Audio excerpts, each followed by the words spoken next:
Testing.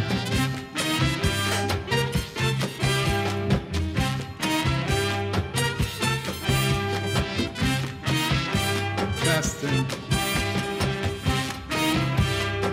Oh, that worked.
Testes? Really, John Araki? Testes. Okay. Scotty, beat me up.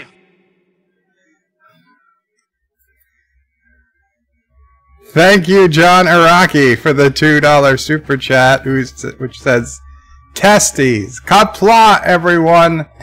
It is Friday. It is finally time for our bed life on today, the 31st of January, 2020. And Joseph Petrick was here early as usual. He said the Slav is here. And then he gave me a €2 super chat before I even started going live. He said the waiting is brown and sticky. To which I wrote back, very soon. But thank you, yes. And then I started. Joseph Petrick gave a smiling face. 47 Yorktown says, hello, sir. Welcome, 47 Yorktown. Sci-Fi Nation says, greetings, Birdo Prey, Mamo Prey, Sassio Prey, and fellow nerds. Greetings, Sci-Fi Nation. Life with Matthew says, Kapla, Birdo Prey, you are all 5x5. Thank you, Life with Matthew. Aberjam says, McClunky, Aberjam. Sci-Fi Nation says, you're 25, Bird, and 47 Yorktown says, I hear you. Thank you, thank you. Rambling Canuck says, hello, Birdo Prey 5 and all. Welcome, Rambling Canuck. 47 Yorktown says, Birdo Prey. Number 1 Sci-Fi says, Birdo Prey, tell Mamo Prey, love you, Mom, more and more for me. Well, number 1 Sci-Fi, she's outside right now with Sassy, but I will try to remember when she gets in. Should just be a minute or two. Cinnabon Bunny says, hello, Kapla, Cinnabon. Thomas Potts says, hi, Hack O Prey 5. Thomas Potts says, we missed you yesterday. I'm sorry, Thomas. You know, I was on Life with Matthew's stream earlier in the morning, and I said that I probably wasn't going to stream that day, but I realized, you know, most of the people, not all the people who watch me were there in the morning, so, yeah, unfortunately, I realized early on yesterday that there was no way I was going to get the Picard review done in time if I went live for 2 or 3 hours in the middle of the day. So I had to just take the day off. And for the most part, I'm guessing as long as Picard is out, you know, for the next 8 weeks, I will probably not be live streaming on Thursday myself. I might go on Live with Matthew or somebody else for a few minutes, but I probably won't live stream myself because Thursdays is just going to be a rush to get the Picard review out as soon as possible. Now, if I can find a way to do the reviews quicker, maybe I'll stream later in the afternoon or evening, especially if Anti-Trekker's not going to be streaming till late at night, but we'll see. We'll see what happens. But thank you for missing me, Thomas. Josh Streets is down. What does he say? Josh Streets is down with the evil mutant leader of the leader Birdo Prey 5, leader of Robot Hell sewer system, better known as Karoga. No, that's not That's not what it is. And John Araki puts in a 99-cent super sticker and gets it. Oh, he put in a $1 super chat. And I don't know which, I'll be honest. One of them, the $1 super chat, just got Kissing Dax. Congratulations, John Araki. There was also a 99-cent super sticker, which I think got Way to Eden Spock. Either way, John Araki, you got it pretty quickly. Congratulations. He says, booyah. Booyah indeed. And Mamo Pray, #1 sci-fi, says to tell Mamo Pray, love you, Mom, more and more. Tell him. Tell #2 son, I love him too, more and more. He said, tell #2 son, she loves you more and more. I love them all. She loves them all. Mike Richards says, greetings from Columbus, Ohio. Greetings, Mike Richards. John Araki says, crapla, John Araki. Yosef says, Sofa life for me. Well, that's not bad. Sci-Fi Nation says, #1 sci-fi, got your email. I'll reply back tomorrow. Tonight or tomorrow. #1 says, thanks to Sci-Fi. Yosef says, you are actually so loud that it resonates a bit. So 6x6. So I'm too loud, huh? Let's see. Which way is lower? I think. How about now? That should have taken the gain down a bit. Sci-Fi says it is rather loud today. Really? Huh. Well, let me know after I just took the gain down a little bit. I think I took it down. Hopefully I didn't bring it up. Dan23 says hi. Welcome, Dan23. Let me see. Can I see what's going on with the...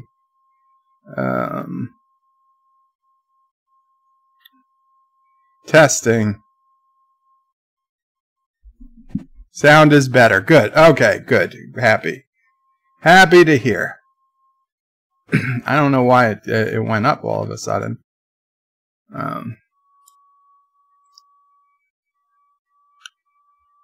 Yosef says, use your YouTube community tab to inform your followers that you are abandoning us. I know because I was on the Matthew stream. The thing is, I don't think most people get notifications when I post on the community tab. What'd you say, Mom? No, I was having trouble with my Gmail account today. Okay, well, that's not related. Okay. Aberjam says, well, Bird, I thought this week's Picard was poorly written for the most part, poorly acted, and boring overall. What say you? Well, Aberjam, I put out my review. I did not like it as much as the first episode, and I mean, we might as well get into it now, but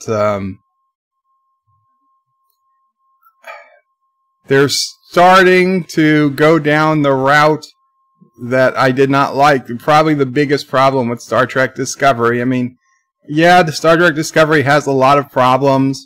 Being inconsistent with Star Trek canon is a major issue, but more important than being inconsistent with Star Trek canon is just the fact that they forget what they wrote their own episodes, right? One episode to the next, things have changed, right? We get an episode where, oh, the DNA can't possibly be anyone but Michael Burnham. And then the very next episode, oh, it could be your mother. The DNA is close enough. And then the next episode, so it was Michael Burnham's DNA. I mean, that makes no sense. That the whole season started with where Pike said there were 7 signals.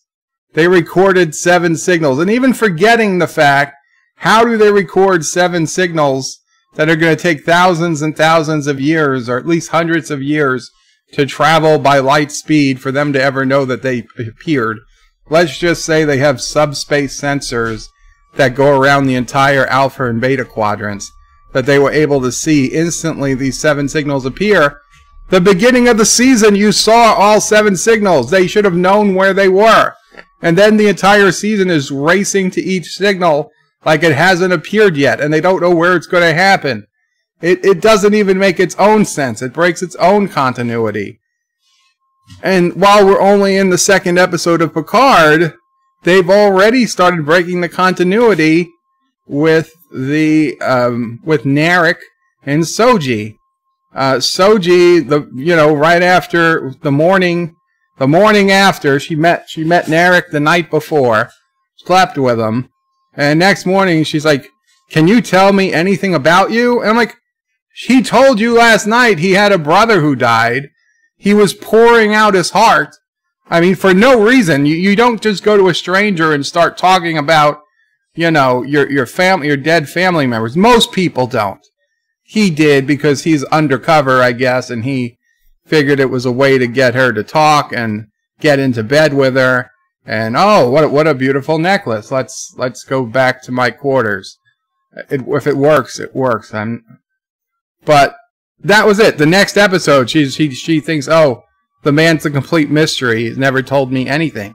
Well, either you can think he lied to you the night before, but he did tell you stuff. He did open up to you the day before, so he's not that secretive a person. And then his own comments, oh, I'm a very private person. No, you're not. You're not. You were just opening up to her the night before. So I don't like when I see that because it reminds me of Discovery. Discovery reminds me of failure. So, yeah, it's not good. The F-bombs didn't help. Casual cursing. And somebody on Twitter is like, oh, well, maybe they just used it because that's how people talk, and they wanted realism. And I'm like, schmuck. If they wanted realism, watch any other series except Star Trek. Star Trek is supposed to take place 400 years in the far future. Okay? It's not supposed to be realistic talk. And don't tell me they wanted realism when these are the people who thought up Magic Mushroom Drive and Space Whales. Okay? No, they were not going for realism in mushroom spore instant tardigrade technology. They weren't going for realism with space whales being an endangered species. They weren't going for realism until what? They need to have realism in the way they talk, but nothing else has to be real, right? Nothing else in Star Trek Picard is even close to being real. That Romulan technology that you just scan a room and you can instantly see like ghost images of what happened days or hours before. I mean, that's just nuts. It's nuts. It's nuts. Oh, but they have to talk right. They had to get speech right because that's the way people talk. Well, people aren't supposed to talk like that 400 years in the future. You want to see how people talk? Watch any other series.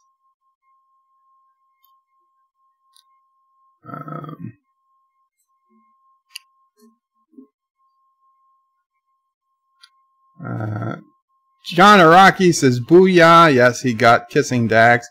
Sci-Fi says, Bird of Prey is the tricky turd. Streaming after you tonight, or do I actually get some prime time tonight? Sci-Fi, I honestly don't know. I'm guessing there'll be time between the time I finish and the time Anti-Tricker starts. But I'm not sure. Dan23 says the audio is quite loud. Hopefully it's better. Joseph says use the YouTube community tab. I read that. Did I read all of those before? Yes, I guess I did. Joseph Patrick says we love you back, Mom. Star Trek Nitpicker says can't wait to see your movie with Margot Robbie Bird.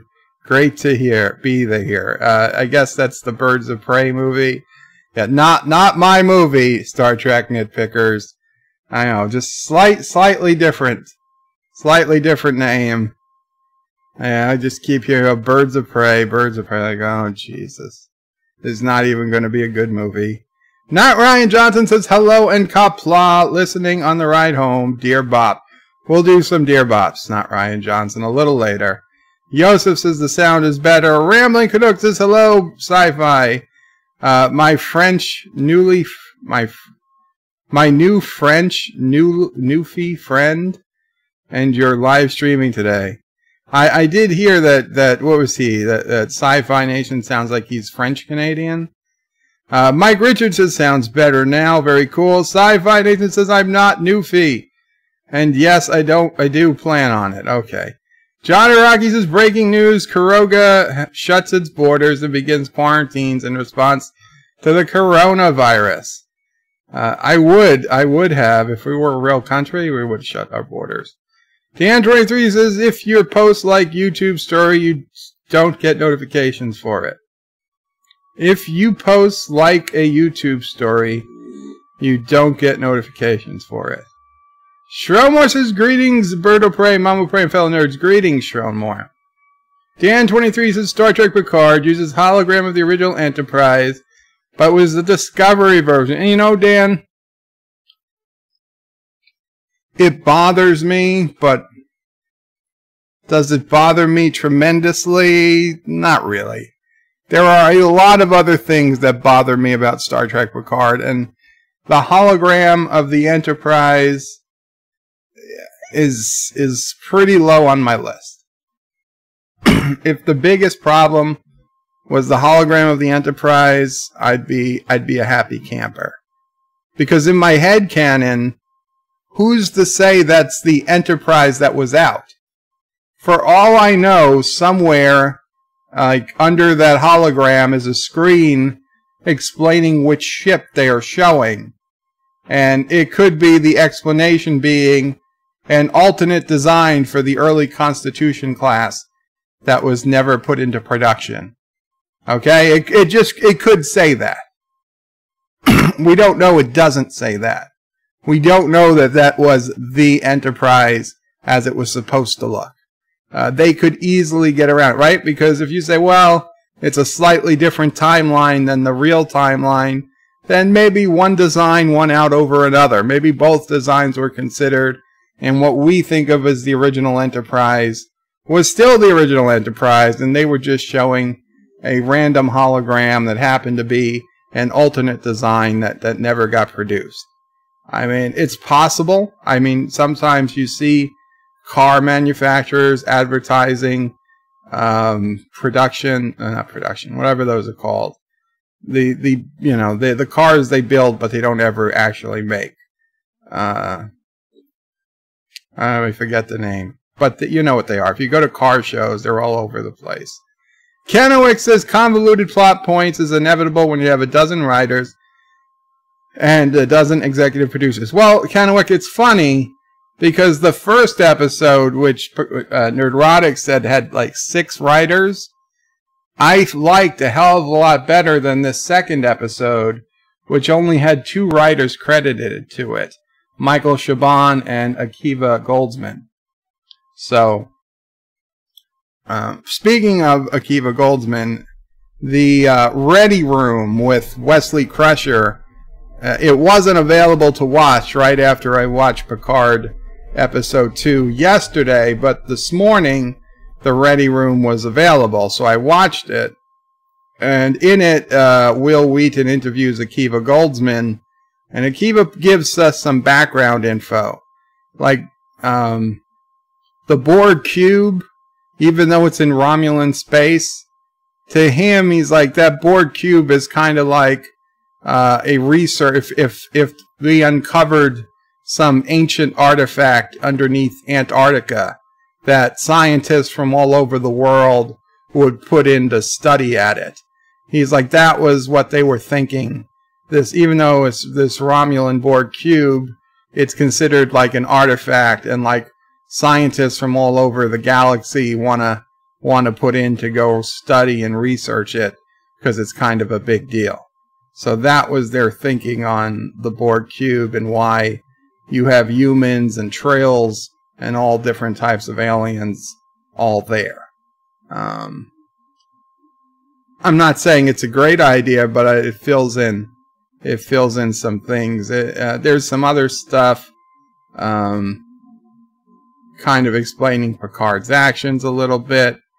But I don't know how much of this is true or just like Akiva or Akita, whatever the hell his name is, his own headcanon to explain it to himself. So I don't know if we'll ever hear more about it. Star Trek Nitpicker says, yeah, the disco was all over the place. Yeah, that's never good. That hasn't been good since the 70s.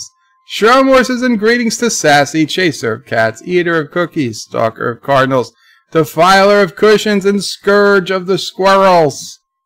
Val Mike says, howdy folks, and Bird of Prey. I've been listening in because I was driving. Testes, 1, 2, 3. Something's not right in there. No Picard spoilers, as I will not see it until tomorrow. I'm trying not to do actual spoilers, Vile Mike, because I realize there are still people who have yet to see it. Number 1 Sci-Fi says, Bird of Prey, I really hate to use the F word. I really hate the use of the F word in Star Trek. I know that they are making everything contemporary now, but it messes up Trek. But more than, it's not just the F word. They've made everything contemporary. The look and the feel. I mean, when in Deep Space Nine, when we saw, or Voyager, when we saw Starfleet headquarters, or wherever the hell in Starfleet, Reg Barclay was working on the project to bring Voyager home, even though they were in buildings in San Francisco, those buildings, the insides look like starships. I mean, the hallways, the doors, the corridors, the desks, they all had this familiar Starfleet, look and feel. And I loved it. I liked it. That's what Star Trek was to me. That's what things were supposed to look like. Now in Picard, 20 years later, and everything just looks like, an ultra-modern office building would look today. You got your glass furniture, bright lights, no L-cars. I mean, you got their future version of L-cars. No screens, no pads all over the place. Plants everywhere. I mean, who the hell had plants? Plants everywhere. It doesn't look anything like Star Trek. Nothing looked like Star Trek except the uniform the Admiral was wearing, the CNC, who apparently, according to Anti-Trekker, is like the highest ranking person at a military base. Because I had real trouble looking up what the hell a CNC was. Google couldn't tell me.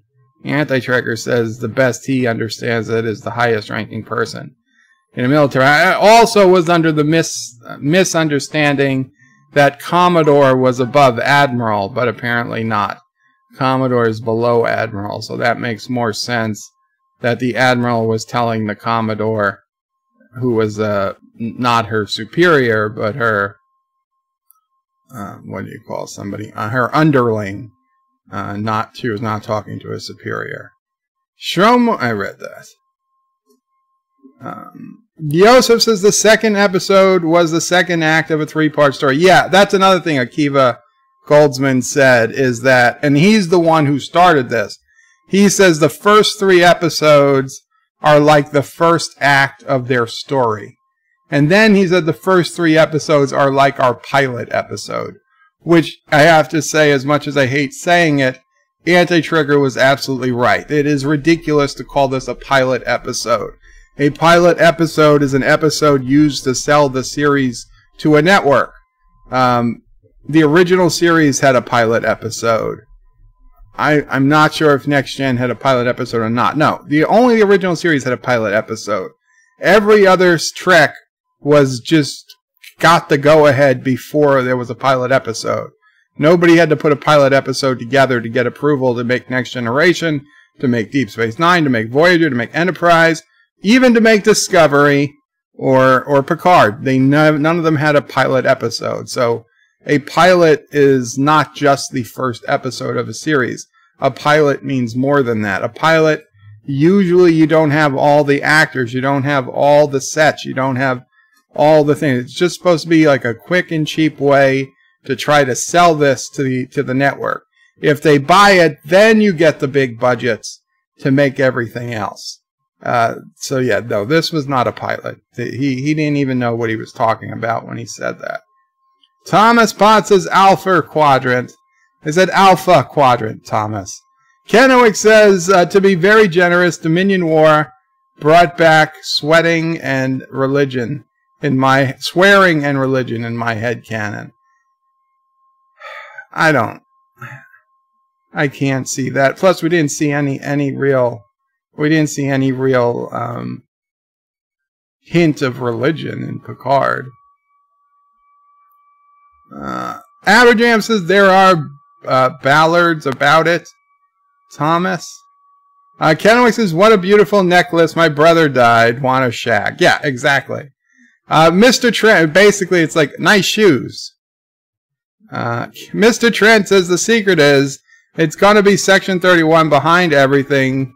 That is the Disco Season 2 connection. Disco Season 3, they're going to get Mikey Spock, time suit, and go to the past to create themselves. I honestly think that, yes, the ultimate fate of Mikey Spock, Michael Burnham, is to go into the distant past, and Michael Spock, whatever, Michael Burnham, is basically going to become the Iconians. She's going to be the first race that inhabits the galaxy and seeds life throughout the entire galaxy. Everything is going to be because of her. And she's going to leave the secret that's going to become the Zhat Vash, which I know this is not a terrible spoiler, but the Zhat Vash is yet another secret organization who have a terrible secret to keep. Now, we don't know what the secret is because, as they said in the episode, the secret is so big and terrible that if anybody knew it, it would drive them mad. The secret is so terrible that if anyone knows it, it would drive them mad. So only the people of this secret organization know it, who I guess have some special pills they must take so as not to drive them mad by knowing the secret. But I have little doubt that that secret is going to be something passed down from Michael Burnham in the distant past about a warning for the future. Aberjam is lolling at Kennewick. Kennewick says, Mr. Trent, alleged plot leaks are even stupider. Alleged, except that they've got a pretty good track record. You get it? Dan23 says, Captain Picard said the word shit in French on TNG more than once. I don't care what he says in French. And, you know. Star Trek Nitpicker says at least Picard didn't swear. I'm waiting for it. I'm waiting. I think he will. Vile says no more Picard talk. Surf Tricktonics says a lot of nitpicking. Picard is not perfect, but it's good so far. And I emphasize so far. Mr. Trent says Kennewick, that was as dumb as I could get. Never underestimate them. Kennewick says and the Golden Gate Bridge outside Starfleet headquarters is covered in solar panels. Yeah.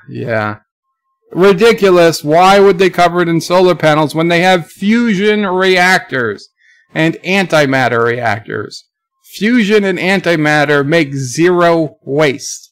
A fusion reactor is more efficient than solar panels. Okay?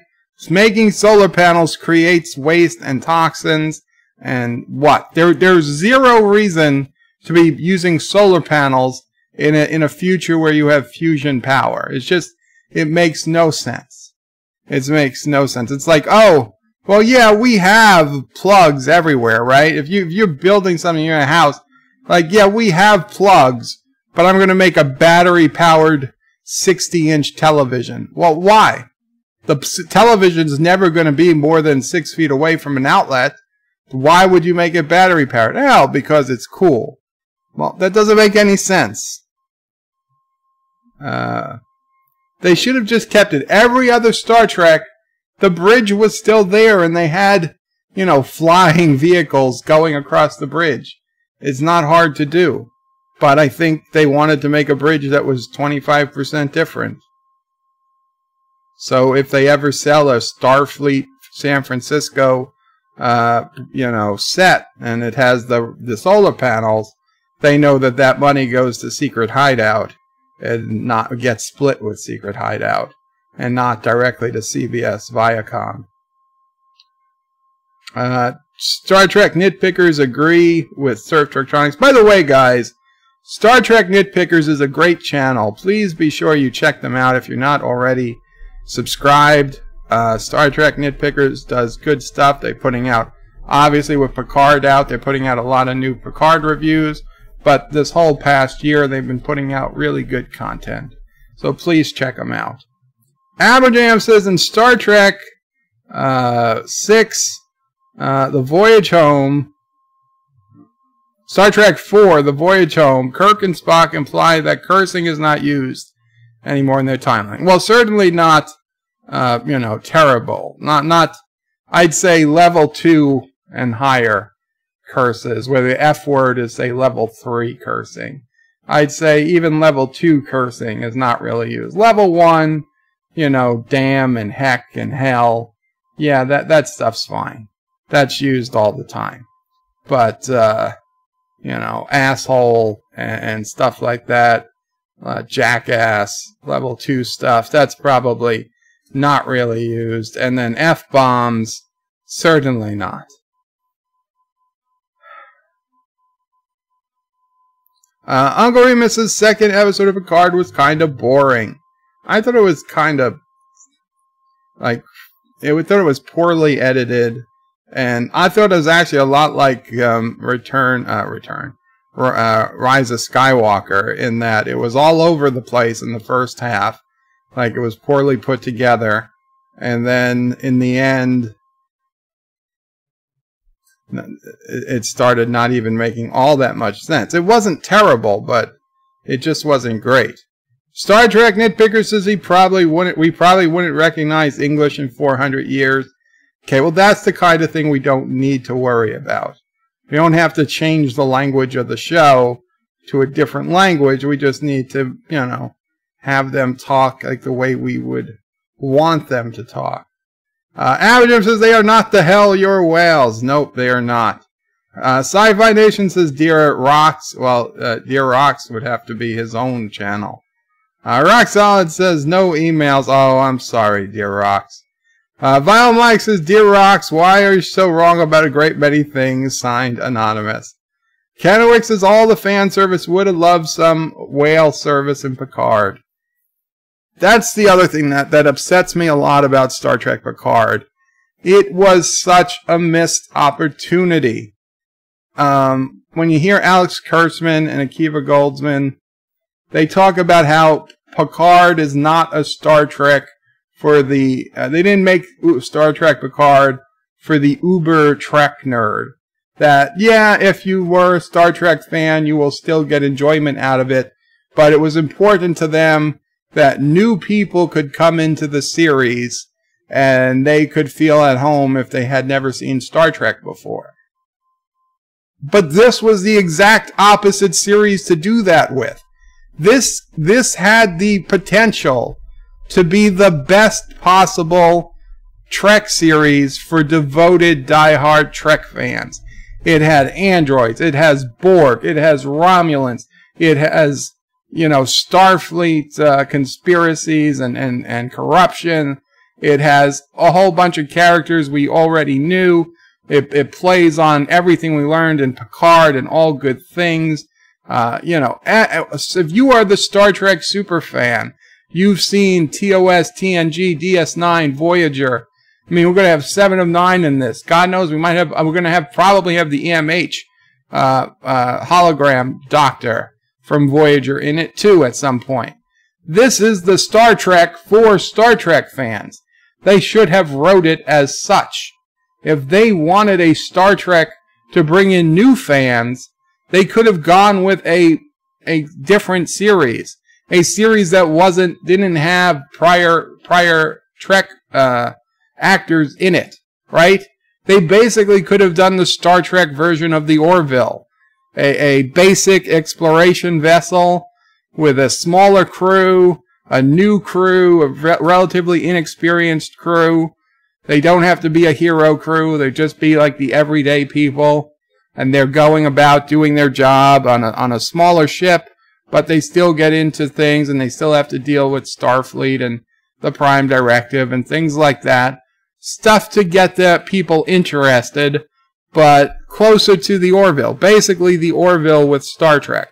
That's what they should have done to get new people interested. Picard should always have been the Trek series for the hardcore Trek fans. But Alex Kurtzman and Goldsman, they were saying that, oh, they might do it. They might do a Star Trek for the hardcore Trek fans. But first they wanted to do this one. Well, they screwed the pooch. Because this has actually a great setup. This could have been a great Star Trek series for the Uber Trek fans. But it's not now. And it's not, I doubt it's ever going to be. Sci-Fi Nation says, son of a bitch! Larry Matthews says, French-Canadian equals Acadian. I did not know. Strom vs. Bird of Prey. What is the first thing George and Gracie told the space whales? Help, these a-holes have kidnapped us. We have been chased with harpoons and forced to have sex in an animal cage. Kill all humans. That could be. They're like, okay, we're going back to get the fleet. We'll be back in 1,500 years to destroy the planet. Thomas's Sci-Fi Nation is a double dink. Rambling Canuck says, lol, sci-fi. I got him to say it, too. Lol, I got him to say it. Lol, too good. Sci-Fi says, son of a bitch. Kennewick says, Shromore, start with Japan first. What are you talking about? Oh, the whales. Oh, the whales say start with Japan first. Josh Street says, hi, Sci-Fi Nation. One of the most English Frenchmen. Oy vey, says Sci-Fi Nation. Shromore says Kennewick, yes. Or add Norway to that mix.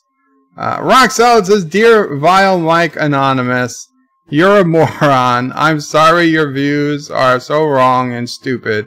Can I have your PayPal to send some money so you can buy yourself a clue? Dan23 says, Captain Janeway said damn and hell a lot. She did. She did. Star Trek Nitpicker says that was some 24th century artist rendition of the Enterprise. That's all. Could be. Sci-Fi Nation says you can have mine at Rock Solid. Rambling Kirk says Bird of Prey, you mean a concept car. Yes, a concept car. That's what I was talking about. Yeah, they make concept cars all the time. They don't actually put them into production. Surf Tricktronics says hologram showed a Connie refit in episode 2.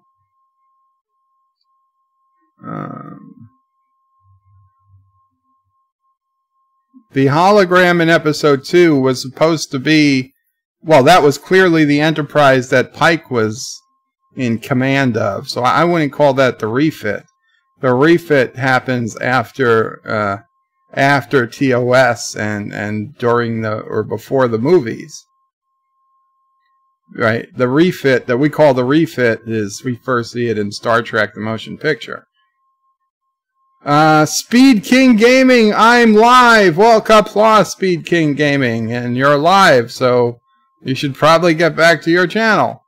But welcome and thank you for stopping by. Sci-Fi Nation says it showed the disco prize. I paused and I studied it. Yeah, me too. Kennewick says I hated how Will Wheaton started the Ready Room with "Hello, nerds." Kettle meat pot. Yeah, but you know what? That's his shtick. He has nothing else going for him. With Big Bang Theory over, he'll probably never be on a television show, a real television show again. So he's got to make the best of it. Uncle Remus's Bird of Prey. Have you watched 1917 by your alternate ways? If so, what did you think? I saw it in theater last night and thought it was amazing. I love the way it was filmed, like a one long scene. I did. Not impressed. Not impressed. Yes, I did like it took me like 20 minutes because it was, have they even cut away from this dude yet? And I was thinking, it's like, oh, right, I remember people talking about it being all filmed as a long scene. Oh, yeah. Oh, we got another one. Hello, world, it's Bird of Prey 5. Just so you know, yes, coronavirus came from my butthole. Oh no, no, but hey, we got kissing Dax.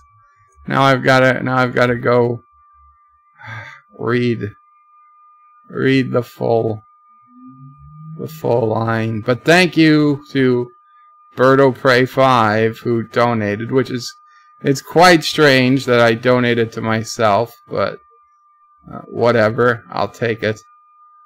I'll take it. Okay, come on. What did it say?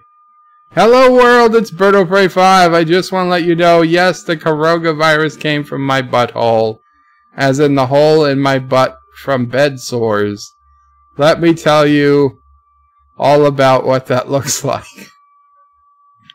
Well, thank you, whoever you were, Birdo Prey 5, for it. As for 1917, I like that it was, you know, shot as one long scene, but to be completely honest, it didn't do much for me as a movie. I thought I've been seeing better war movies, and I kind of thought of it as a bit of a waste of time. But hey, if a lot of people like it, I'm not gonna say don't go see it. Or I understand a lot of people like it. It's not my particular cup of tea. Vile Mike says, Dear Rock Solid, my PayPal info was from the last TOS review on the PayPal me link. Feel free to send my plenty of money to buy a Clue. I love that movie. Signed, Anonymous. Thomas pauses, Bird of Prey, how can it be Romulan space if it's tiny and mostly destroyed? I don't know. Maybe they gave the Romulans some extra space.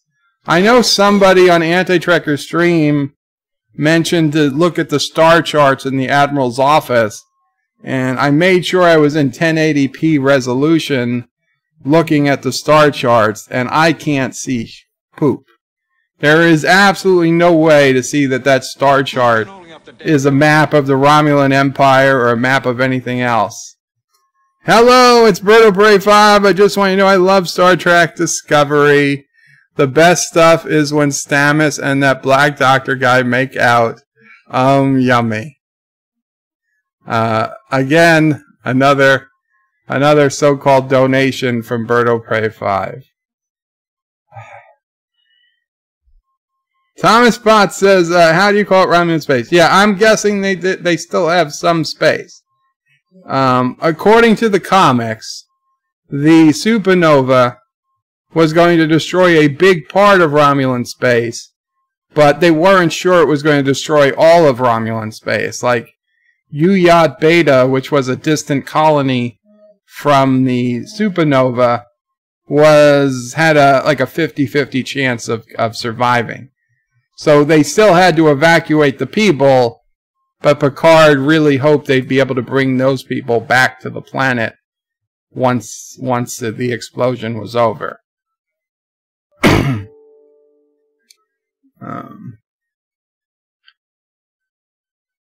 Surf Trictronics says, shows and movies always had multiple writers. Why are people saying this is some crazy new thing? Star Trek episodes generally had like a main writer and then maybe one or two people who would go in and fix a few things. But the entire way Star Trek Discovery has been written that I'm familiar with is as just a big writer's room, and they are all working on scripts. You know, nobody has a script that's theirs, and then they just... There's no single person who does the back of the majority of the script. They all just seem to contribute. Joseph says, as Vedic Bareil was dying, didn't Bashir suggest a positronic brain in transplant? Don't remember, only he refused it because he would lose his personality. Yes, he did. Dr. Bashir said that he'd have to start replacing pieces of his brain, and like that was possible. I don't know if it was positronic, but there was something he could do to replace his brain. Hello world, it's Bird of Prey Story 5, the story of the map in the Admiral's office. is Picard is actually, and the Romulans are now living in the massive forest. And the massive forest that is the hair on my left butt cheek. Wow. Wow! Dan23 says, so in order to understand TV show Picard, you have to watch an after show and read a comic and novels when a TV show just is enough. Yeah!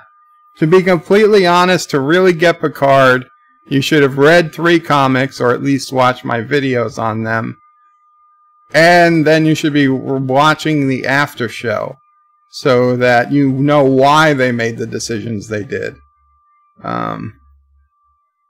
But to be honest, the after show has kind of been a thing around for a while. Hello world, it's Bird of Prey 5. Let me tell you that it tickles so much when the little Romulans dance the night away on my left butt cheek. It kind of feels good. Is that wrong? Why are you doing this to me? But you know what? Keep the dollars coming.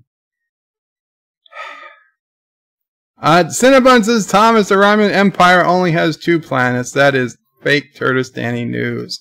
Canowick says, Picard Episode 1 is on YouTube for those who want to watch. Yes, I put the link to Picard Episode 1 on antitrekker.com. If you go to the other videos forum, it's the most recent link. Now, being it was put up by CBS All Access, if you're outside the United States, it will likely be blocked for you, which means you need to have a VPN that can make you look like you're in the United States to watch it. There's also the possibility that Amazon has their own copy up if you're outside North America.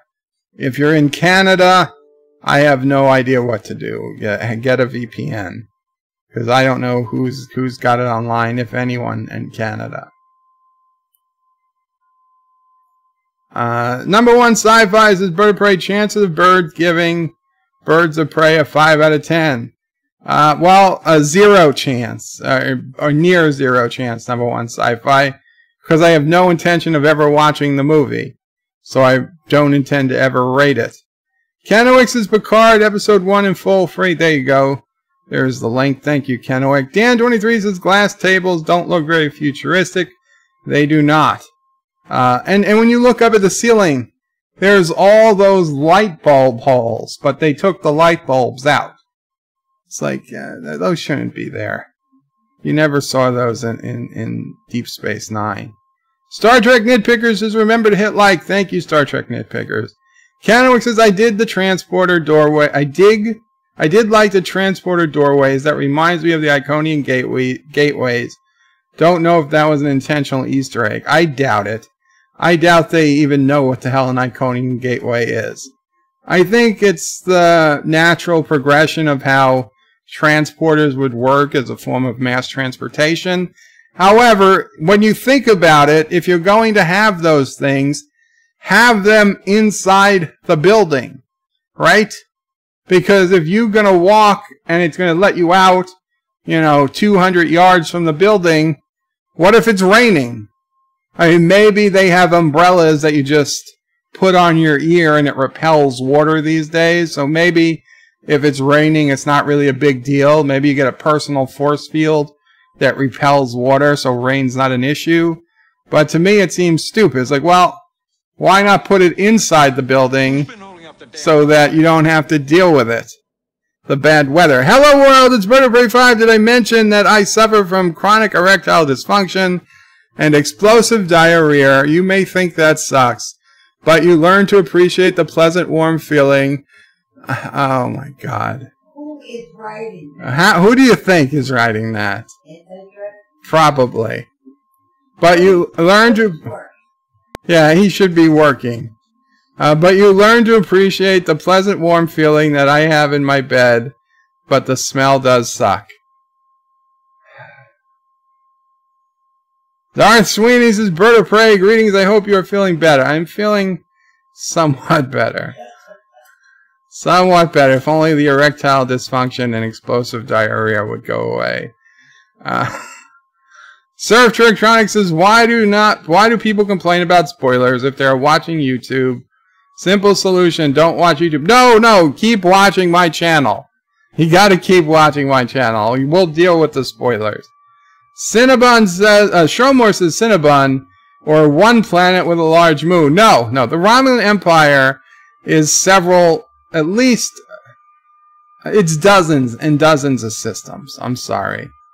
Number one sci-fi says the CINC is the commander-in-chief.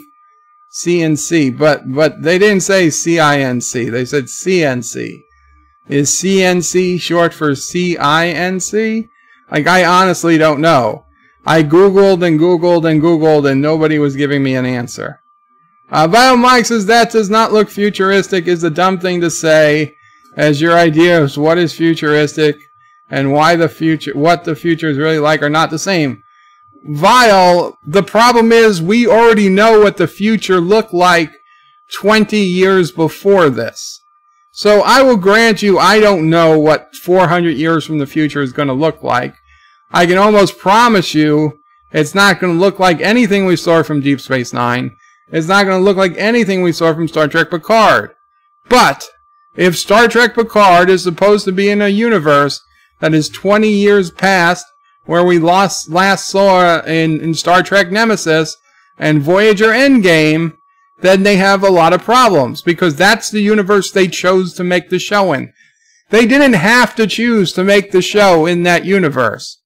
They could have chosen to do a completely different universe. They could have chosen to do another 100 years in the future. They could have chosen to do a parallel universe. They could have chosen to do a non-Star Trek show, and they didn't have to deal with Star Trek at all. But they chose to make it a Star Trek show based in 2399, when we had seen Star Trek actually we saw in Voyager Endgame, when they got home 26 years later, or was it Endgame? Yeah, we saw in Endgame where they got 26 years later, and granted that was an alternate timeline, didn't happen, but Starfleet was still very similar to how it looked during DS9. Now we're going with completely different stuff. None of this makes any sense. Joseph Patrick with a €2 super chat. Subway New York City has stations and military buildings. We don't have military buildings in New York City. But there are subway stations inside buildings, yes. Like the World Trade Center station, you did not have to get out of the subway station to get into the World Trade Center. There are subway stations that are below buildings. There are subway stations below Madison Square Garden. You don't have to get out of the subway to get into Madison Square Garden. There are indeed subway stations that go directly into major attractions, so you don't have to deal with the weather.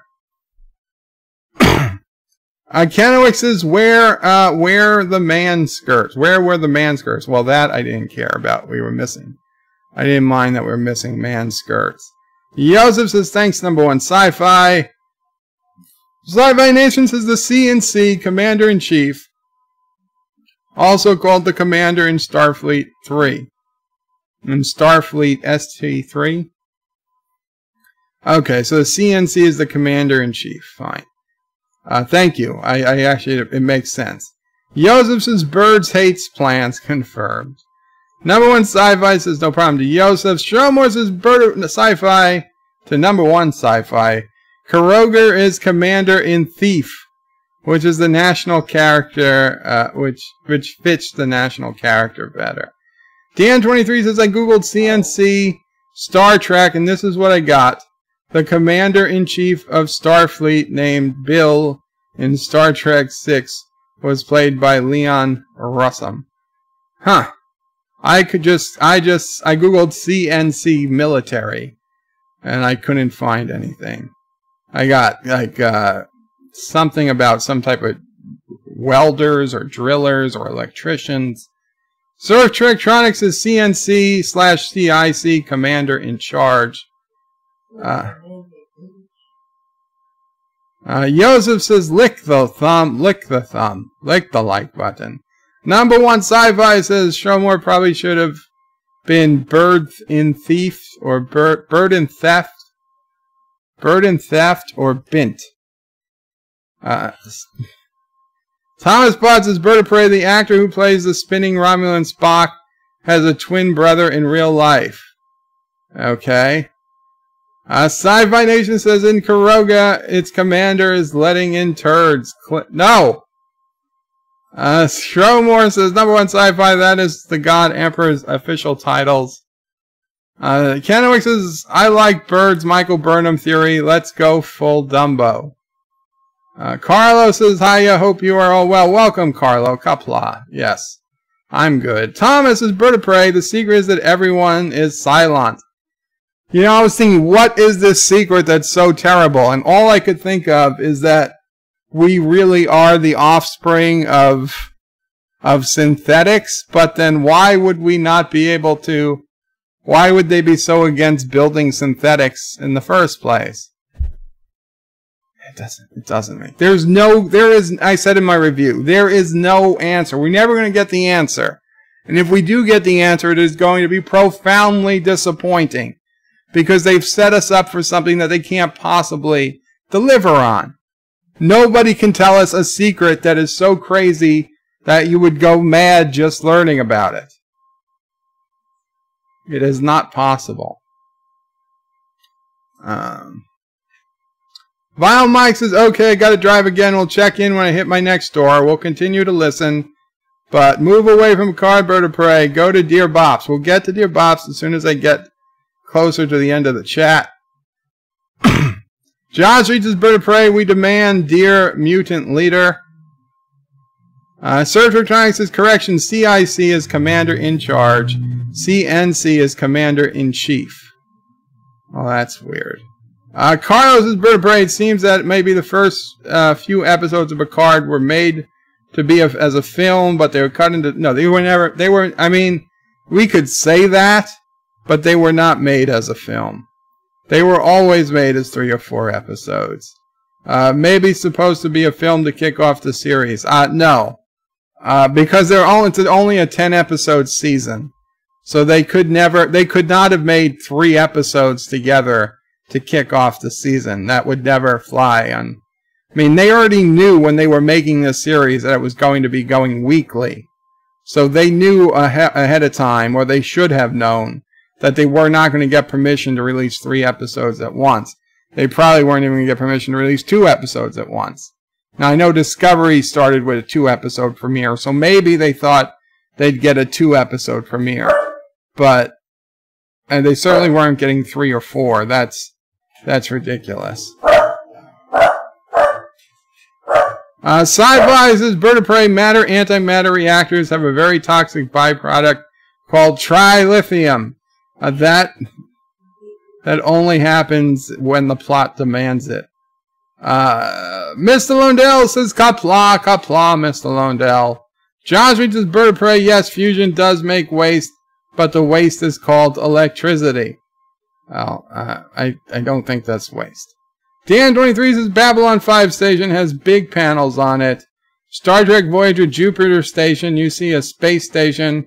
It looks like the saucer sections with similar big panels.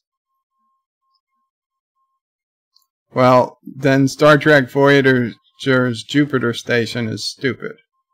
I mean, in Star Trek 4, a solar sail, a makeshift solar sail, which I assume they meant a solar panel, was their last chance of getting electricity, but it wouldn't have been deployed. It wasn't something that was on the ship. Sci-Fi Nations and Bird of Prey, trilithium is disposed of because it can be used to make very unstable, deadly weapons. Yes, but in real life, Sci-Fi Nation, matter and antimatter don't create trilithium. Ms. Lundell says, Bird of Prey, solar panels on the Golden Gate Bridge. Yep, you're expecting genius from Moronic Hacks. Come on, I know. Sir Trick Trunk says, maybe the Golden Gate Bridge is a museum with solar panels. Could be. It could be this is the museum of failed technology. And they've just got the bridge covered in solar panels, And if you go inside the bridge, you see like early electric cars and all types of failed tech that never went anywhere. And Apple Newton. Search Electronics says, I just read that. Number one sci-fi's a Bird of Prey. Have you heard the term snafu? Yes, a snafu. It's a mistake. Sci-Fi Nation says, I like old private snafu cartons. I don't know what that is. Ms. Lindell says, situation normal, another F up. Snafu. Yeah. God damn it. Hello world, it's Bird of Prey 5. I was just pretending to be dumb. I know that if you just look up Star Trek 6 in IMDb, you will see that Leon Russum plays Chief in Command, a fictitious person that is an analogy to the Secretary of Defense in the USA. Okay?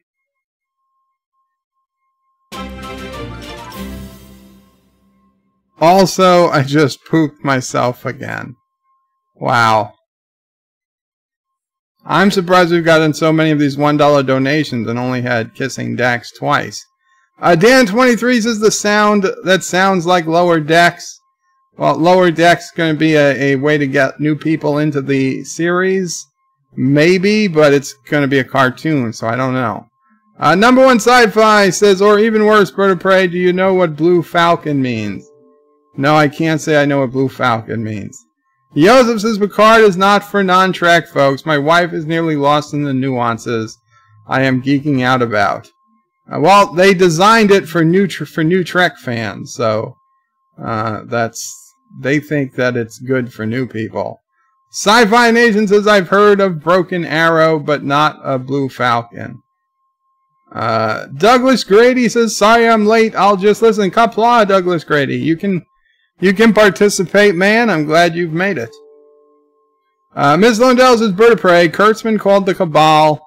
Have no clue how to do a Trek show for the hardcore Trekkies. Well, that's another problem. But assuming they were going to do a Star Trek show for the Trek fans, I assume they would find somebody. Thomas Potts is yelling, dear Bop, dear Bop, dear Bop. So he got a $3 donation. Thank you to this mysterious benefactor. Hello world, Bird of Prey 5 here. I must amend my previous comments. Now that I manscape, Frank and Freddie love me even more. You could say they love me long time.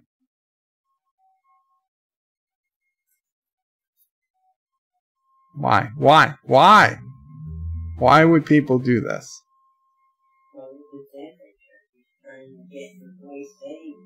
I know. I understand. Dan23 says Discovery Cast actors have done videos where they use the word nerds. Well, some of them might be, but it doesn't mean, just because you're a nerd doesn't mean you're going to make good Star Trek. Especially if you're being paid to. Okay, so that one wasn't anti-Trekker. Kennewick says, not really the word, but Will Wheaton has a condescending tone to his greeting. Yeah, I'm not a fan of Will Wheaton's. Kennewick says, go watch it yourself if you want. Ready Room Episode 1 YouTube. Yeah, Ready Room Episode 1's on YouTube.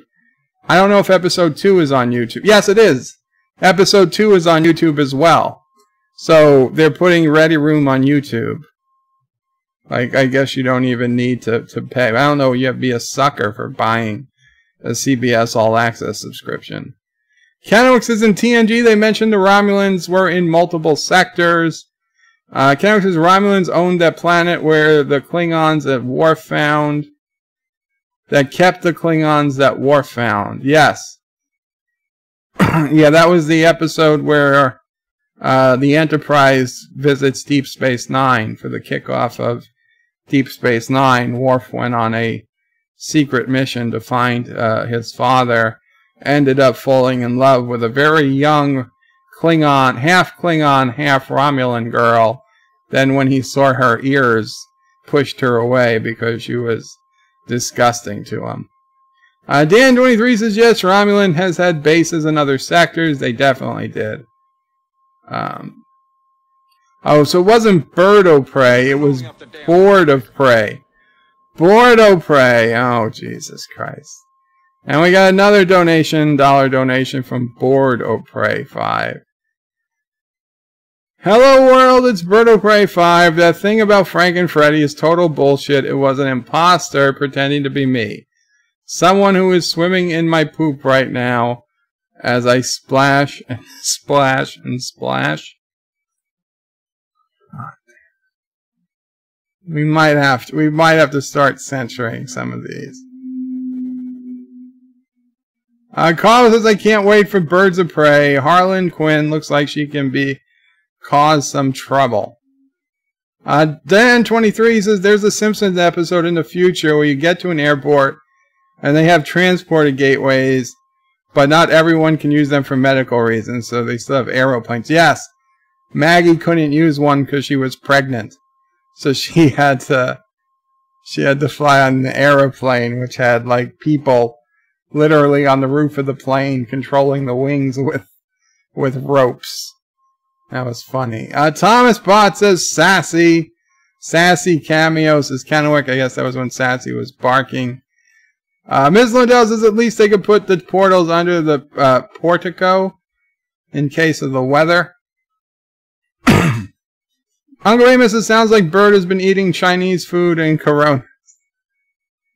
Miss Lundell says there's almost as many planes in the Romulan planets in the Romulan Empire as there are in any other power in the region. That's what I would think.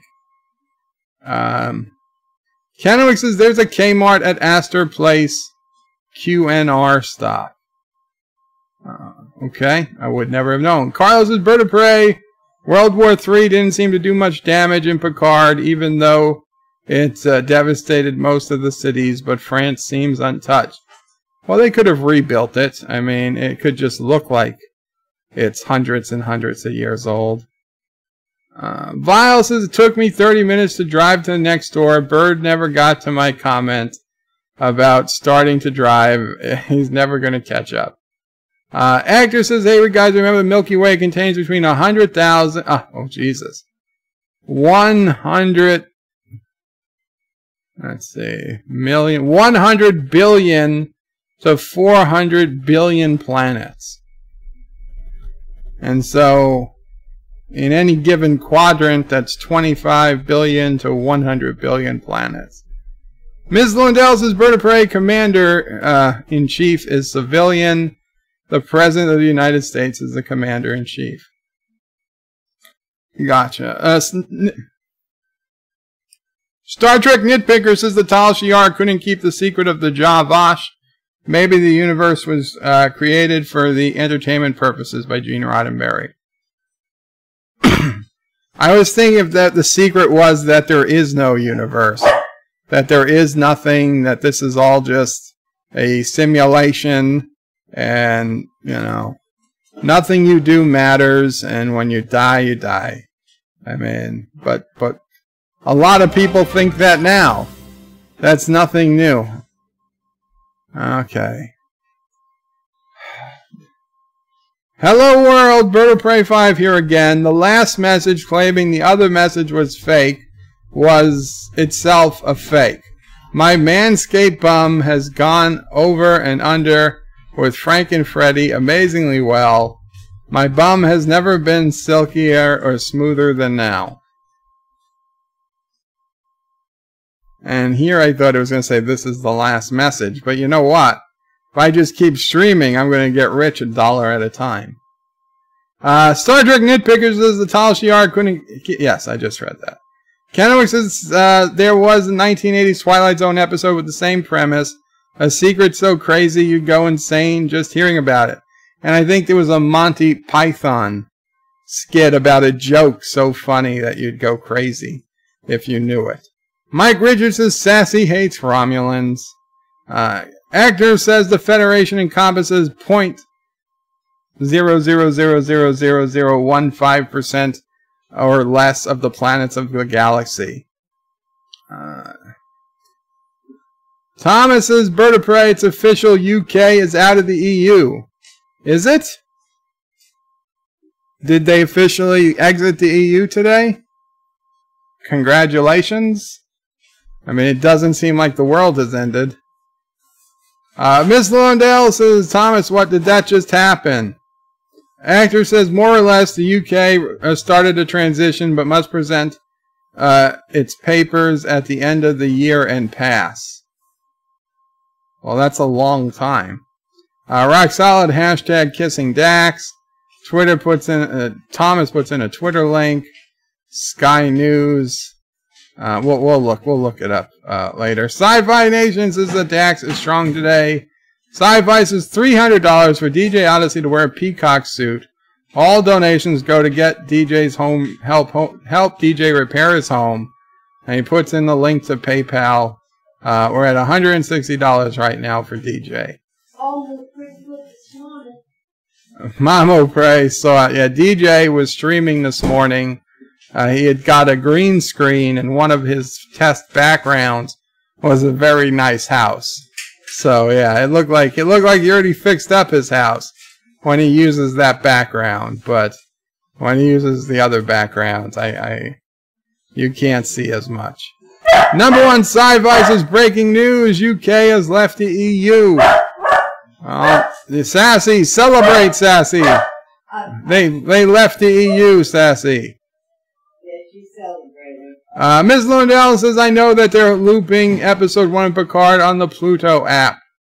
Oh, that's cool. Dan23 says they said in 2019 they were going to do Star Trek shows called Star Trek Starfleet Academy.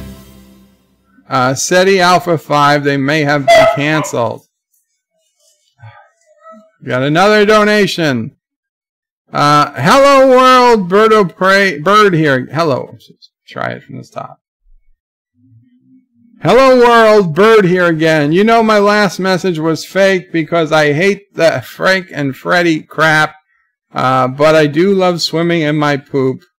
Swim, splash, swim. Hey there, my old snorkel. Wow. This is like a Turdistani, some type of Turdistani fantasy novel where people swim in their own poop. Sci-Fi Nation says quick to the Warmobile, UK, ripe for the pickings. Thomas is Bird of Prey. I doubt Bob O'Prey is anti-trekker. He's spending way too much money to be anti-trekker. That's true. Speed King Gaming says I'm live again. You get back to your stream, Speed King. Actor says I leave the UK, but I still must follow EU laws. Leave the UK, but must still follow EU laws? Says who? Thomas says France surrendered before WW3 and started so Paris was untouched. That's probably true. It worked in the Second World War. Actor says I'm waiting for the dentist. That sucks. Oh, I'm sorry to hear that, Actor.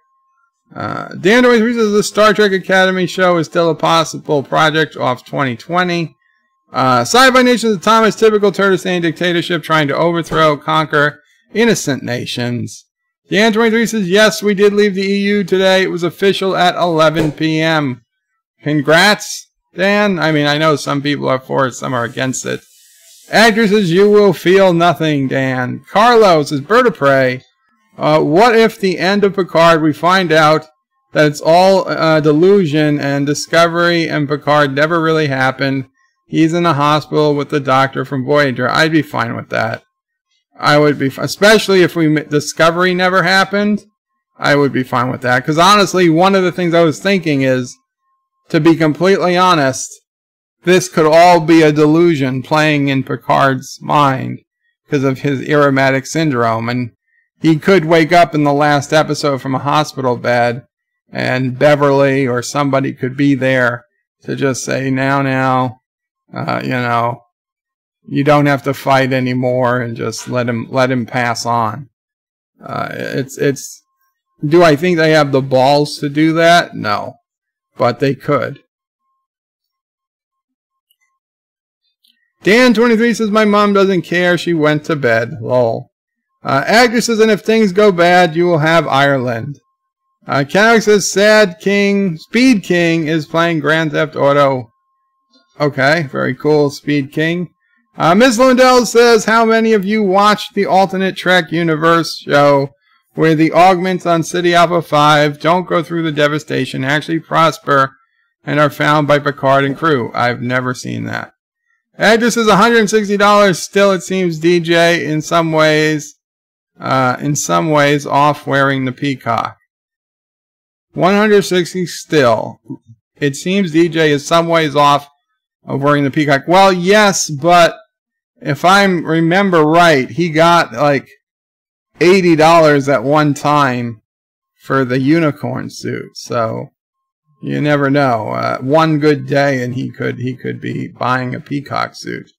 Sci-Fi's Bird of Prey is the video description for Speed King Gaming live stream of Grand Theft Auto 5. Well, good for them.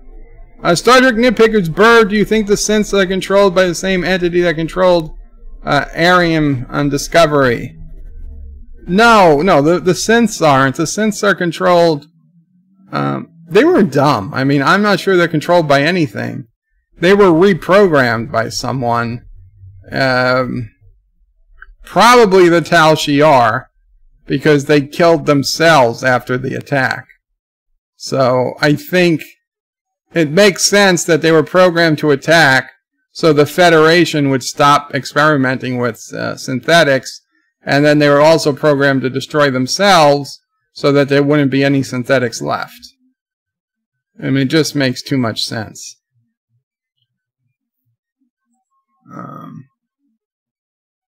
Sci-Fi Nation says, help app, help Koshi. What?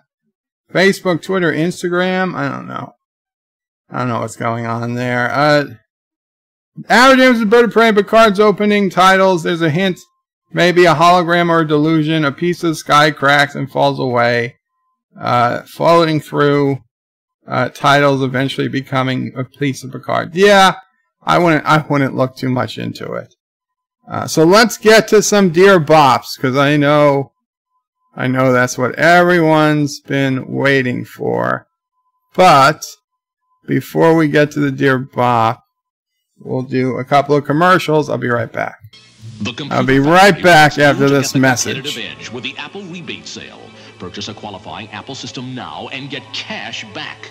Buy the Apple IIgs for only $549 after Apple rebate, or the Apple IIc for only $549 after rebate, or the powerful Macintosh Plus for only $1,449 after Apple rebate. Hurry in to your nearest Computer Factory store for their lowest prices of the year on Apple. Plenty of stock on hand at all Computer Factory locations. When that sun breaks out, lift up your head and shout, it's gonna be a great day. Kellogg's waits for you, that spirit comes shining through, promising you a great day. How could you think of starting this bright new morning without your K-double-L?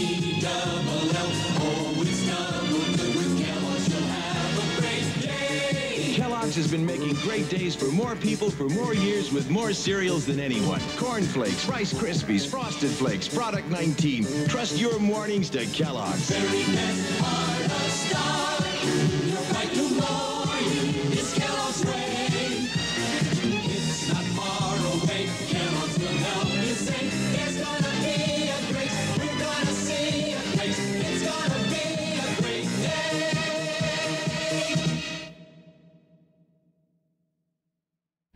I need to bring back Product 19. Okay, Dear Bops. Would help if it actually went. There we go. Dear Bops.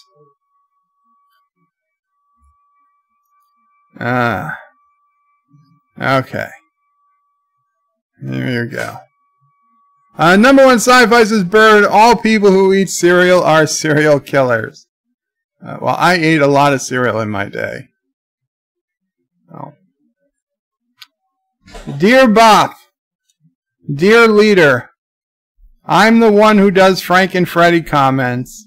Please don't punish me too much. Sorry I've been a dink. Sci-Fi Nation. P.S.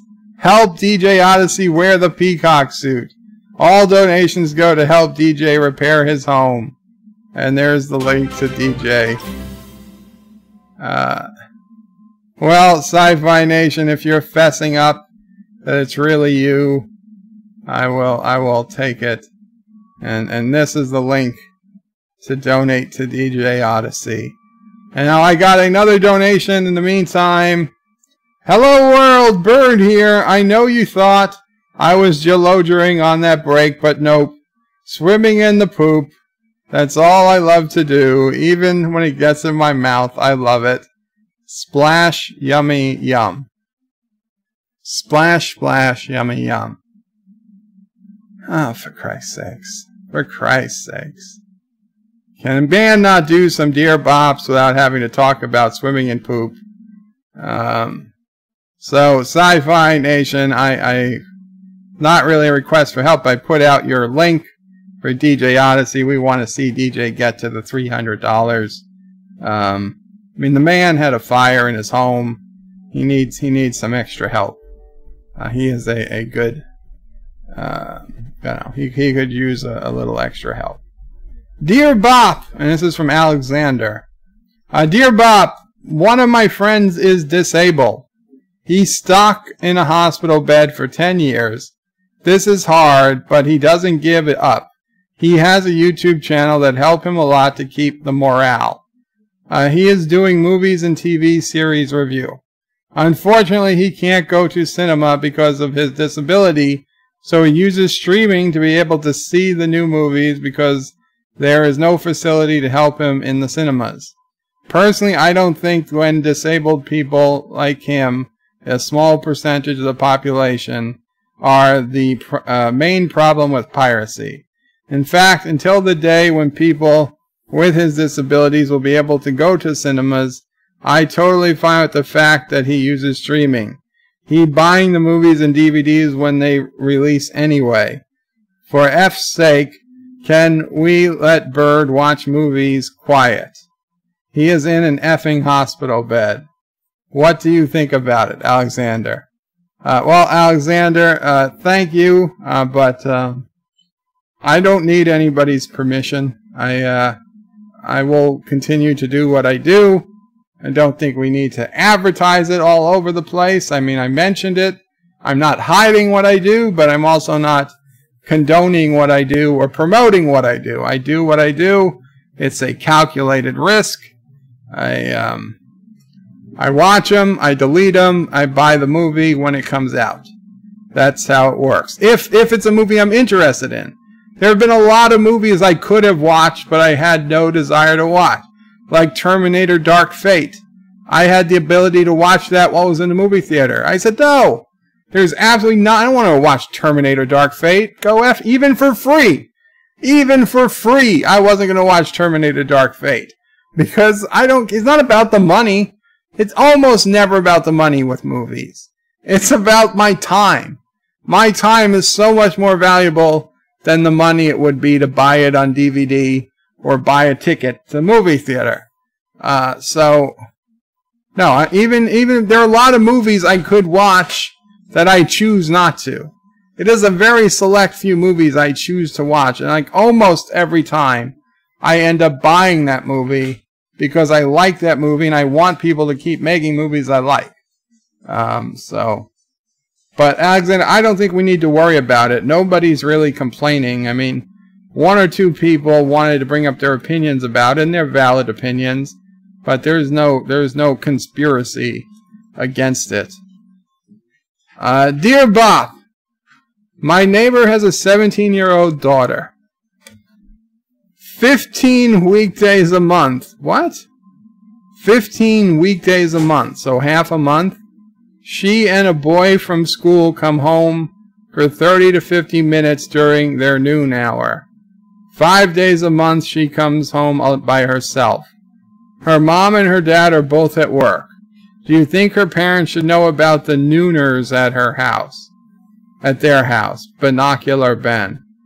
Binocular Ben, I would mind your business. Maybe they already know. Maybe she tells them. Maybe that's her cousin. You have no idea who it is. Unless you're looking in the window, in which case, don't admit it. Don't admit it. I don't want to have to turn you in, Binocular Bill. Or Ben, Binocular Ben. Just don't tell me if you're looking. But either way, mind your own goddamn business, Binocular Ben. It has nothing to do with you.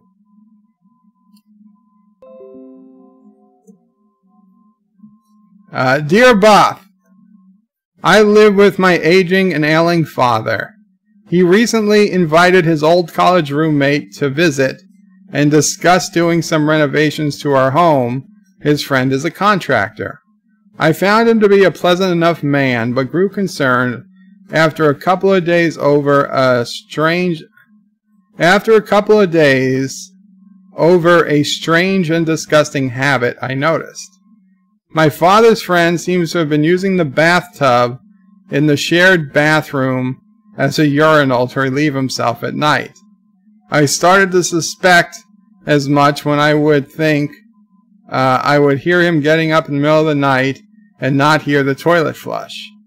I was absolutely certain when I would find urine splashes on the bottom of the tub in the morning. I spoke to his friend and asked him to please stop doing this. That there was absolutely no reason to do it, and I then had to leave for the weekend for a work trip. I came back after he had left and discovered not only had he continued, but there was evidence that he was using it for more than just a urinal. I was horrified after using a ton of bleach and power tools outfitted with scrub brushes. I have told my father that this friend is not welcome until they are housebroken. He does not see the big deal. How can I get him to see my side of this? Turtistani Citizen, number 457189-2A. Turtistani Citizen, the bottom line is it's all pipes, as George Costanza said in Seinfeld. It's all pipes. If he's a contractor, he probably knows it's all pipes. Just run the water in the tub a little, rinse it out, and you'll be fine. You'll be fine. It's just bodily fluid. It's nothing to be. Huh? And bleach. Yeah, and bleach. A little bleach, but to be honest, you should be bleaching the tub anytime you have a stranger leave your house. The bathroom should get a nice bleach coating. If it's an old guy, he's not going to change his mind. The only thing you're going to do is possibly lose one of your dad's friends, so you don't want to do that. It's a shitty situation, but he's probably not going to come back. I would just deal with it. Don't go crazy. Just let it be. It's probably nothing worth worrying about. Okay, so we got 2 more donations from Birdo Pray 5 now. Hello world, Bird here again. Okay, time to tell the truth. I'm actually not stuck in a hospital bed from the conditions I have said in the past. It's because I am a genetic hybrid of a man and a pug. What you can't see in my lower half is all pug. Wow. I have... Hello world, Bird here again.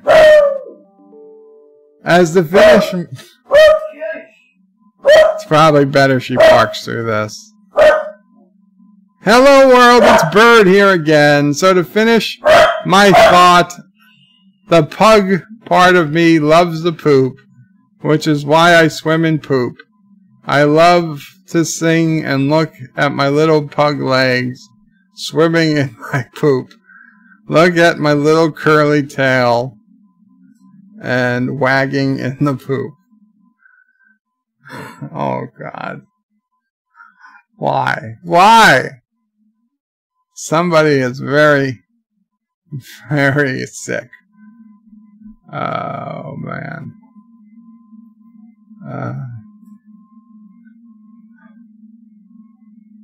Thomas's Bird of Prey, are we sure that's Alexander? No she-male Jar Jar or Aunt May reference. I'm pretty sure it was. Wesley Crutch's Bird of Prey, Dear Birds, Turds, and Dear Bop. Welcome, Wesley.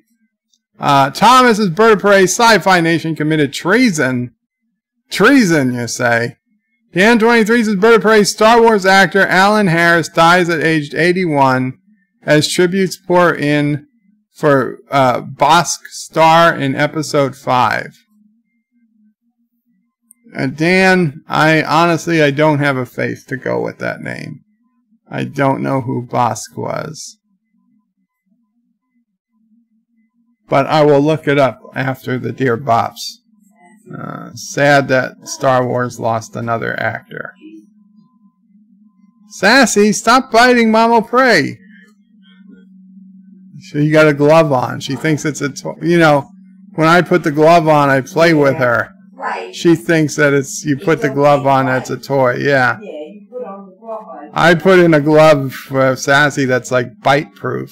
So Sassy attacks my hand, but Mama Prey is wearing an arthritis glove. So Sassy thinks it's time to play with it. Dear Bop, this is Who is the Smartest Kurogan? If you're reading this, congratulations, you can read, which puts you in the top 10% of Kurogan intellectuals. If you read that last sentence, congratulations. By understanding the word intellectuals, you are in the top 5% of Kurogans.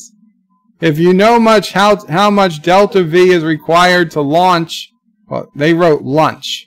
How much delta V is required to launch a 100-ton IBM from Kuroga to Turkestan, then you are thy most intelligent Kurogan. Answer now. Well, okay. See, this is how you can tell this is a dirty Turkestani trying to find military secrets. First, they said lunch instead of launch. They said IBM instead of ICBM. And then they said thy instead of the. Instead of the. How do you misspell the? You are thy most intelligent Kurogan. Answer now. Thank you for playing Who is the Smartest Kurogan. No purchase or orphans necessary for entry. No prize money awarded. If required, Delta V question is answered correctly. It will be used for the Kuronin military, so not even Kurogan. Please do not try to contact us. Thank you for playing Who is the Smartest Kurogan? R. So, yeah, this is like basically the Turkestani equivalent of the Nigerian prince scheme. Just best thing you can do is just ignore it. Dear Bop, can you make an archive with all the Dear Bops? I wish there was an easy way to rewatch them all. They are all so helpful and insightful. I don't know how you do it so well. You are truly a blessing with trolls. With the trolls. Thank you, an ominous trekker. Well, ominous trekker, there is actually a playlist on my channel called Dear Bop. And it has all the Dear Bops that I did that were only Dear Bop videos. And it also has links to all the Dear Bops that I did when I was doing during like a regular, like today. Where it wasn't only Dear Bops, but Dear Bops were mentioned. So you have to, some of the videos I put in the first comment when the Dear Bop segment starts. But in a lot of them, you just have to click around the video. Usually you find it within 5 or 6 clicks. Because Dear Bop usually takes up 15, 20, 30, 40 minutes of the video. So usually it's easy enough to find. But they're all there. If I mention the Dear Bop in the video, it's in the Dear Bop playlist, which you can find at Bird of Prey 5, on the Bird of Prey 5 channel at YouTube. So they are there. Dear Bop, I'm in a foul mood today. Get it? Signed, Pissed Off in Columbus, Ohio. So you're in the mood for foul. I get it, Pissed Off in Columbus, Ohio. I would suggest Wendy's spicy chicken nuggets. They're delicious. They're extremely, extremely delicious. So if you need some foul, that's where I would go. Maybe you can even order it if you have DoorDash or Uber Eats or something. But if you're in an actual bad mood, I would say breathe and watch a classic Star Trek episode. It always helps for me. Random, just put in whether it's TOS or TNG or Deep Space Nine, Voyager, Enterprise, doesn't matter. You really can't go wrong. They'll all cheer you up. I hope that helps. Dear Bob, Greg here. No worries, I'm not going to ask you about sex. Because the juices are flowing. Alexandro is turning finally away from women and is now into waxing. He is silky smooth. He is silky smooth. You would like to touch his incredible body. Anyway, back to my question. I need to buy a NOS, a network attached storage, but most of them are loud and look ugly. If we hit it, could it overheat? What capacity should we go for? Eventually, what model would you suggest? We are taking a lot of home videos. If you want, I can send you some for your help. Well, okay, Greg, I don't want any of your videos. I need no help. And I am not interested in touching Alexandro's body, though I'm happy if you're happy. As for an actual NOS device, I happen to have bought one a couple months back.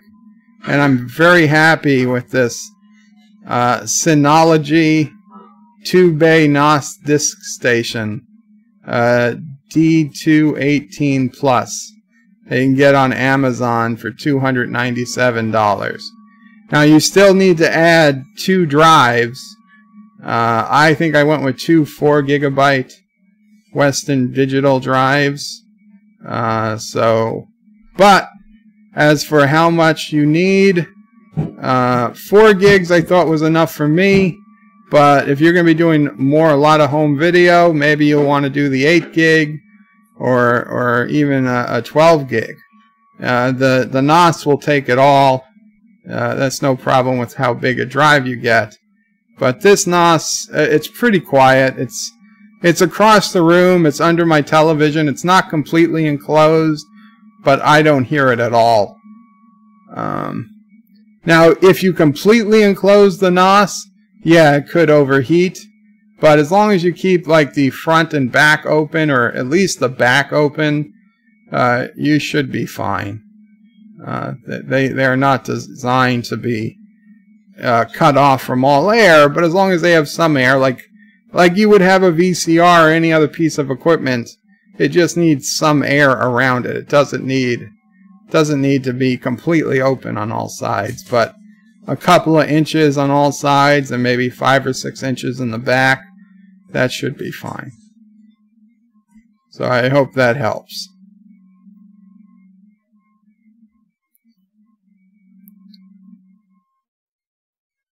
Multi-Gunman says, hey Bird, how's it going? It's going good, Multi-Gunman. Wesley says, Bird of Prey, Wendy's spicy nuggets are awesome. Good choice. Thank you. Captain MKG says, Bird of Prey, good evening to you and the chat. Just hanging out before I go driving. Hope everyone has a great evening. You too, Captain MKG. Number 1 Sci-Fi says, Bird of Prey, the NOS will take it all 2020. Epic says 4 gigs. I think, yes, I meant terabytes. Yes, I'm sorry. 4 terabytes. Excuse me. Yeah. Sci-Fi says my USB flash drive is 64 gigs, right? Yeah, 4 terabytes. I am bad. I made that mistake, yes. I thought it was, 2002 again. Aberjam says, Bird of Prey, you're right about Turdistanis having bad grammar. You should write a ballad about it. Wesley says, I think a Turdistani is trolling you. Yes, but they're trolling me with money, Wesley, so I'll be honest. If they want to send me $1 15 times this episode, I will read what they say. I don't mind being trolled for money. Dear Bop, the Romulan pretty boy in Picard had sex with a robot. Is there on Amazon something similar I could buy? Horny fan. I don't often do this, but if you look up a YouTuber called King Waspinator, he bought a sex doll. I believe it was a used one. It was. He admitted. He talked about it in a stream. I haven't seen many of his streams. To be honest, I haven't seen a stream from him in many months. But he was quite proud of the sex doll he had bought maybe 4 or 5 months ago. So he might be able to give you some good pointers as to where you can get your own, and maybe a cheap used one, and proper ways to keep it clean. I really don't have that info, but I don't think Amazon sells them yet. It's probably something you got to order from eBay or even more specialized place. But good luck. They're coming. They are coming sooner than we think. Dear Bob, could you help an old friend? I was at a secret meeting in New York City with some large corporate donors, and on my way home I hit a sheep with my Humvee. Now come to think of it, as it was in Manhattan, it was probably a short man in a sheepskin jacket. Either way, it would not look good for my presidential campaign. My security crew have the witness cable tied in a warehouse, and we need a place for them to disappear. Could you find them gainful employment in the uranium mines, as it would be a waste of resources to let them die of a shaving accident? Really appreciate all the help you've given me in the past. If it goes without saying, I will let you break with some of those large corporate bribes. I mean donations. I will wet your beak with some of those large corporate bribes. I mean donations. Your friend, Anonymous Bernie S. Yeah, Bernie, bring him down. We'll find a place. We'll find a place for him in the mines. We're always looking for good, hard-working miners, and if they're not hard-working, they won't last long. It's a lot like Rora Penthe, but with a lot less snow and a lot more cement shoes and unfortunate boating accidents. I actually have a news article about some crazy stuff Bernie Sanders, I don't know about Bernie himself, but his supporters are doing right now in New York. Dear Eggy Poo, oh shit. Dear Eggy Poo, I tried to help Mikey drop the facade of his sham marriage, but he is too deep into the closet for me to help. On top of all this, I have missed you terribly. Life just isn't the same without you sucking on my 10 tiny toes. Put the kettle on, baby. I'm coming home. Love your little sausage X. Well, like I said, you are writing the wrong person, sir. And if you are coming home, then that just means, especially since this is probably an old one, you're certainly not coming here, because I have no idea. You have no idea, you know, where here is. And if you do get home and the person who answers the door is happy to see you, then best of luck to you. But please Please stop messaging me. I am not your eggy poo. Dear Bop, I like to be in the front half of the Rainbow Unicorn. Oh, Jesus. I like to be in the front half of the Rainbow Unicorn, but yesterday I got the back half of the suit, and I've been enjoying being the back end of the Rainbow Unicorn. So what should I do? Stay as the front half or enjoy being the back end of it? I need your input as I have to be at a furry party in a few hours. Signed, the Rainbow Unicorn Furry, formerly known as the Pink Bunny. P.S. Now I know why Freddie loved the back end of the Frank and Freddie marriage. Well, if it's your unicorn suit, you should get to pick what side you're on. So I say just pick the side, and whoever is the second person in the suit, you know, they just have to go where you tell them to go because you own the suit. Those are the rules. Those are the rules of the furry. The suit owner gets first choice as to their position in the suit. Number 1 Sci-Fi says, Bird of Prey, do you know what the banned WASP acronym means? The band? No. I mean, I know what the WASP acronym means for white Anglo-Saxon Protestant, but I don't know what the band means.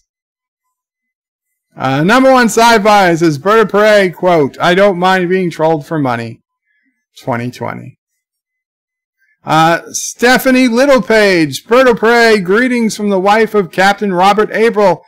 Kapla, Stephanie Littlepage. I'm glad you're writing in. I hope you're doing well. I hope you are both doing well. Very good to hear from you. Average says, Bird of Prey, cut off the air supply. No, don't cut off our NOS to spite your interface. What?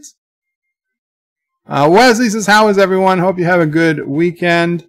Thank you, Wes. Well, tomorrow is Cinema Saturday. We're going to be watching Airplane sometime in the afternoon of Eastern Time. I don't have an exact time, but we're going to watch Airplane tomorrow. So it should be a good day. It should be a good day. Josh Reed says, what? Bird of Prey knows the rules of furries. Well, Josh Reed, I don't want to know the rules of furries, but as a website, a forum administrator for 10 plus years, you deal with furries, and you gotta kind of learn the rules so that you know how to deal with them. Let's just say that. Tubian says, we are sexual perverts. Well, a lot of you probably are. Epic Beard says, what chat is Bird reading? I'm not seeing what he is reading. Is he 4 hours behind? I'm reading the Bird of Prey 5s that came in the last 15 minutes. And now I'm going back to reading the Dear Bops. And there's... oh, was that the last Dear Bop? Okay, here we go. Dear Bop, I have a problem. I don't like the idea of my father being with my mother, and I miss the days when I lived on the Love Boat in space, and I could see her in the tight clothes every day. Signed, Anonymous Crusher. P.S. I hated everyone saying, shut up, Wesley, every day. Well, Wes, Picard's not with your mother anymore. We know that. I don't think she has a place at Chateau Picard.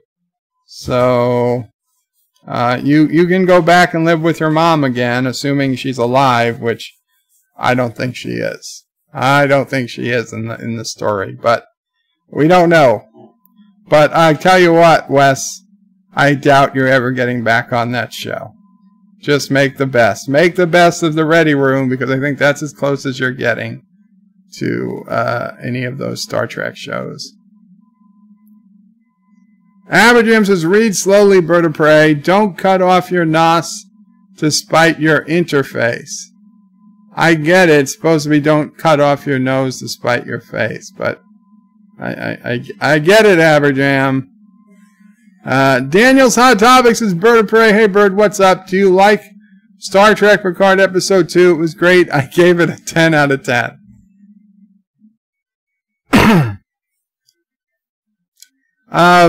Daniel, I did a whole review. I gave it a 6 out of 10. I did not enjoy it as much as I enjoyed the previous episode.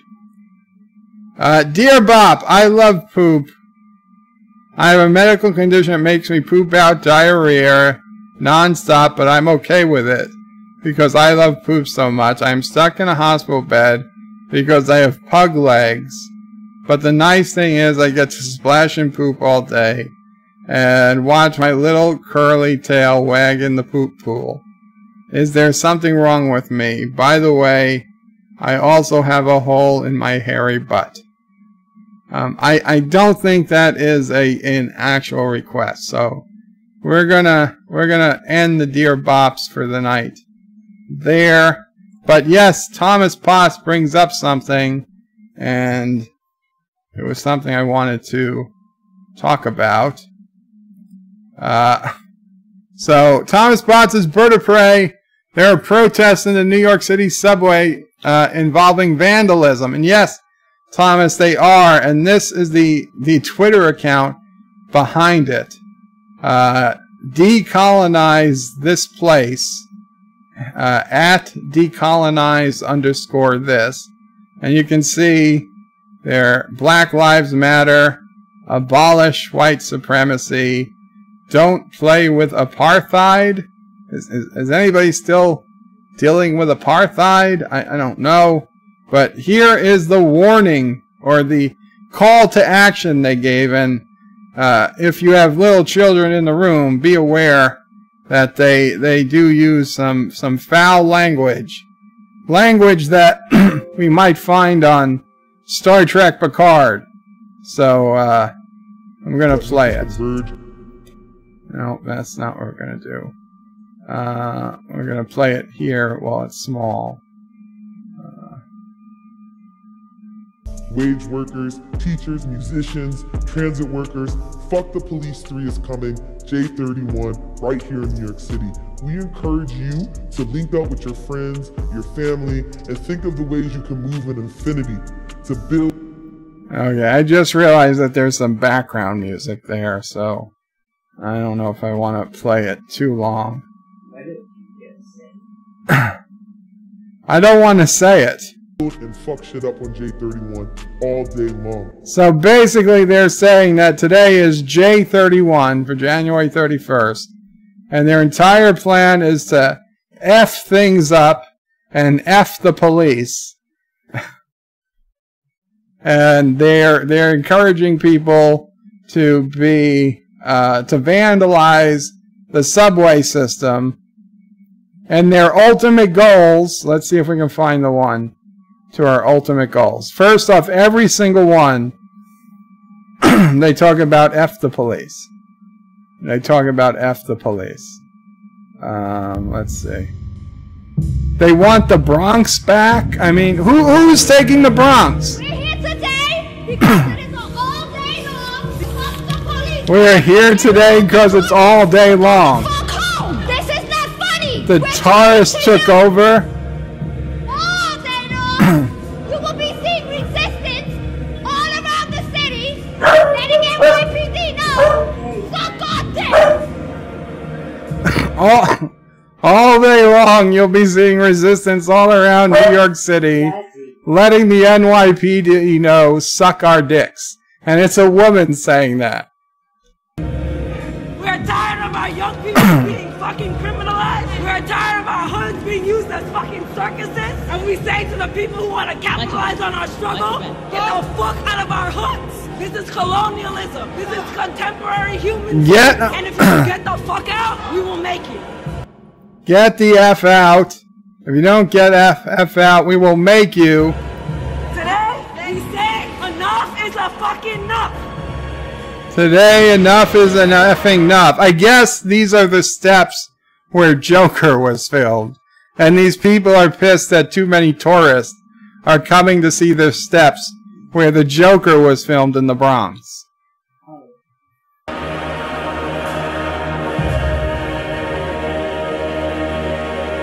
I have no idea what FTP is.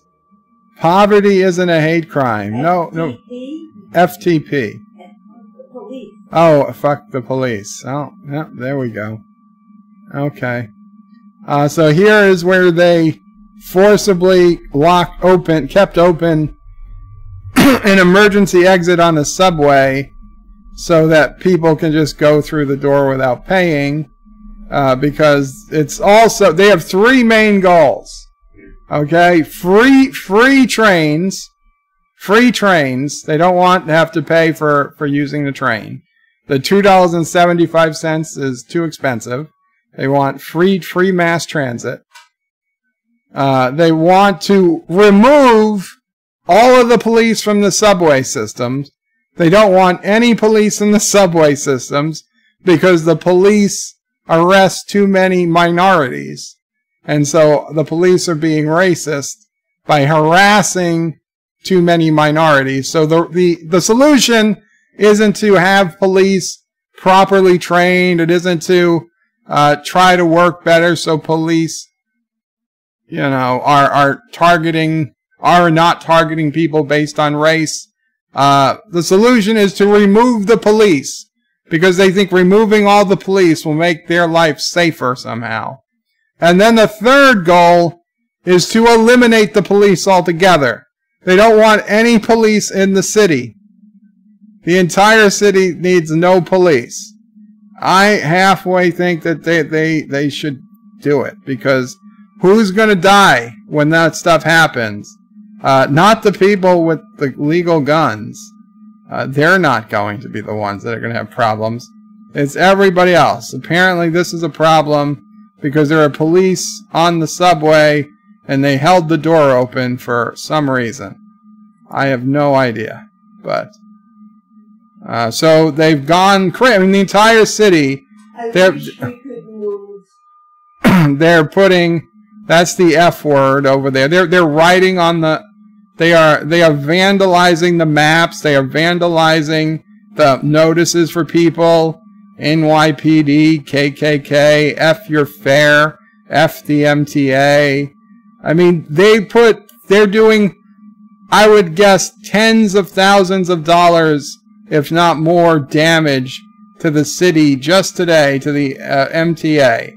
They're pouring liquids into the Metro card readers.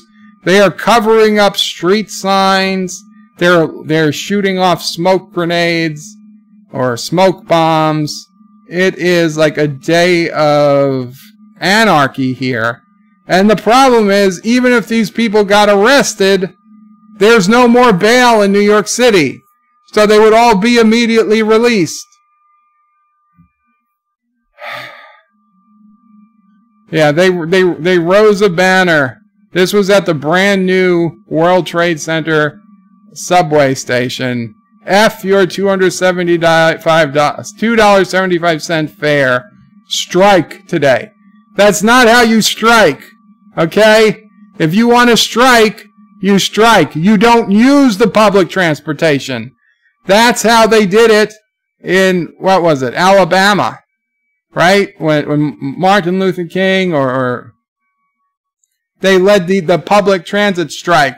The African Americans stopped using the buses. That was the strike. That was what worked. These people want to strike, but still use the train. They're not striking from using the train. They're just striking from paying for using the train.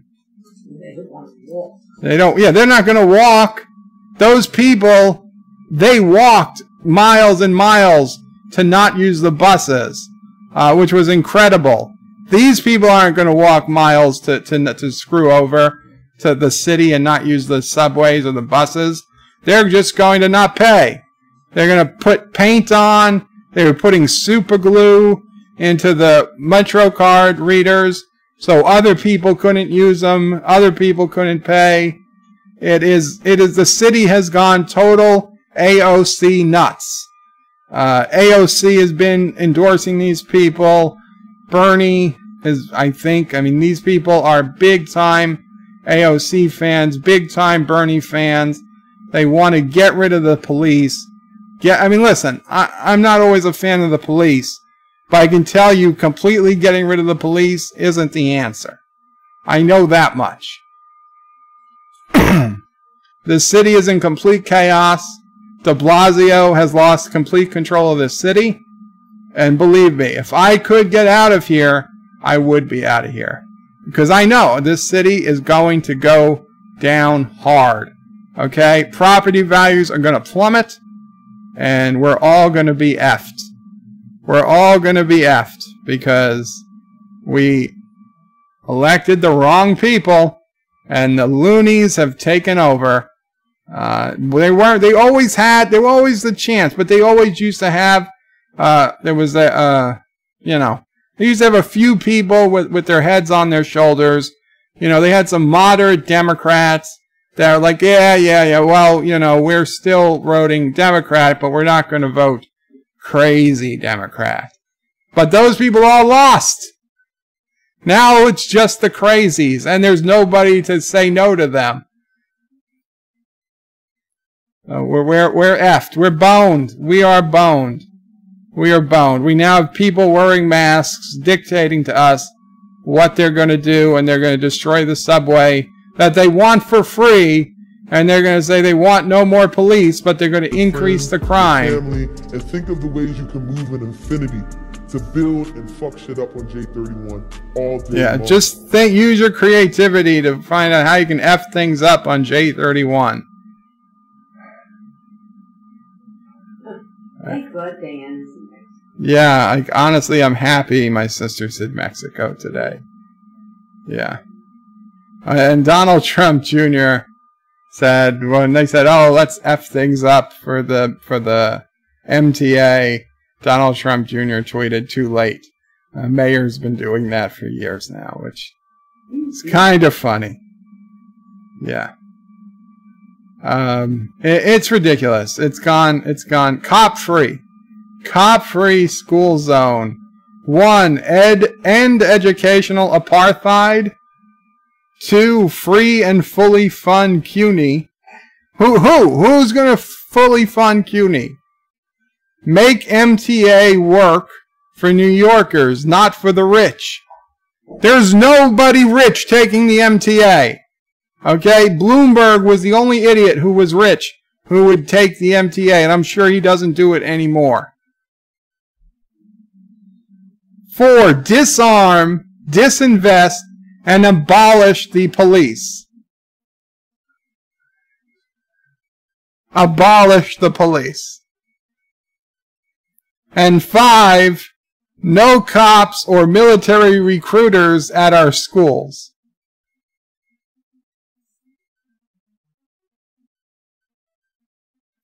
Free CUNY, people's culture. Students speak out. Cops out of our schools and subways. Wow. Be back.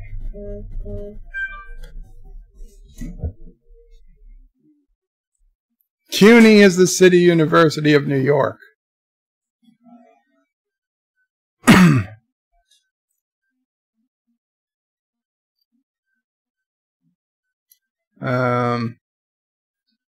Anti-Trigger says, hey Bird, you could move to Tennessee.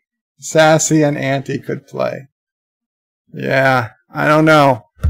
I don't know how I'm going to get out of the city, but the time is coming, man. The time is coming.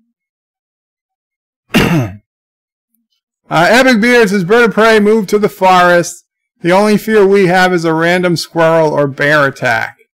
And I suppose forest fire. Number 1 sci-fi Bird of Prey, what a coincidence. DJ Odyssey is also in Mexico today. Richie Poole says, move to Phoenix. And wish I could, Richie. Average says, kinda looks like Robot Hell. I know. Robot Hell might be better. Sci-Fi Nation says, New York City, the next Detroit. It is. It is. We have gone past We've gone past the point of no return in New York City. Thomas says MTA should raise rates to pay for the damage. They absolutely should. They should say we're raising rates 50 cents to pay for the damage caused January 31st.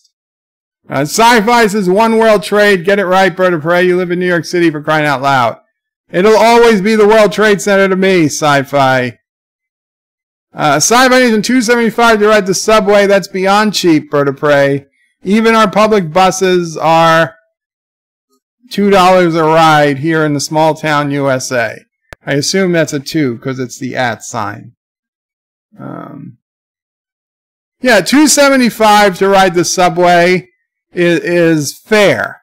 And just to be clear, that's $2.75 and you can go from subway to bus to subway. Okay, it's one payment for your entire trip, no matter where it takes you. So if you're leaving from the northern Bronx and you've got to take a bus to get to a subway, get on a subway, take it to another subway, to then get on a bus and take the bus to your final destination, that's only one payment of $2.75. You only pay again when you're on your return trip. So what's that? $5.50 a day in commuting if you use the New York City public transportation system. That's really not that bad. Granted, it sucks, and I know there are rats down there, and believe me, I don't want to use it, but it's not terrible. Sci-Fi, number one Sci-Fi says Ricard will let you live at his vineyard if you can work the fields. Thomas is Bird of Prey, so they're threatening violence on Twitter, didn't ban. No!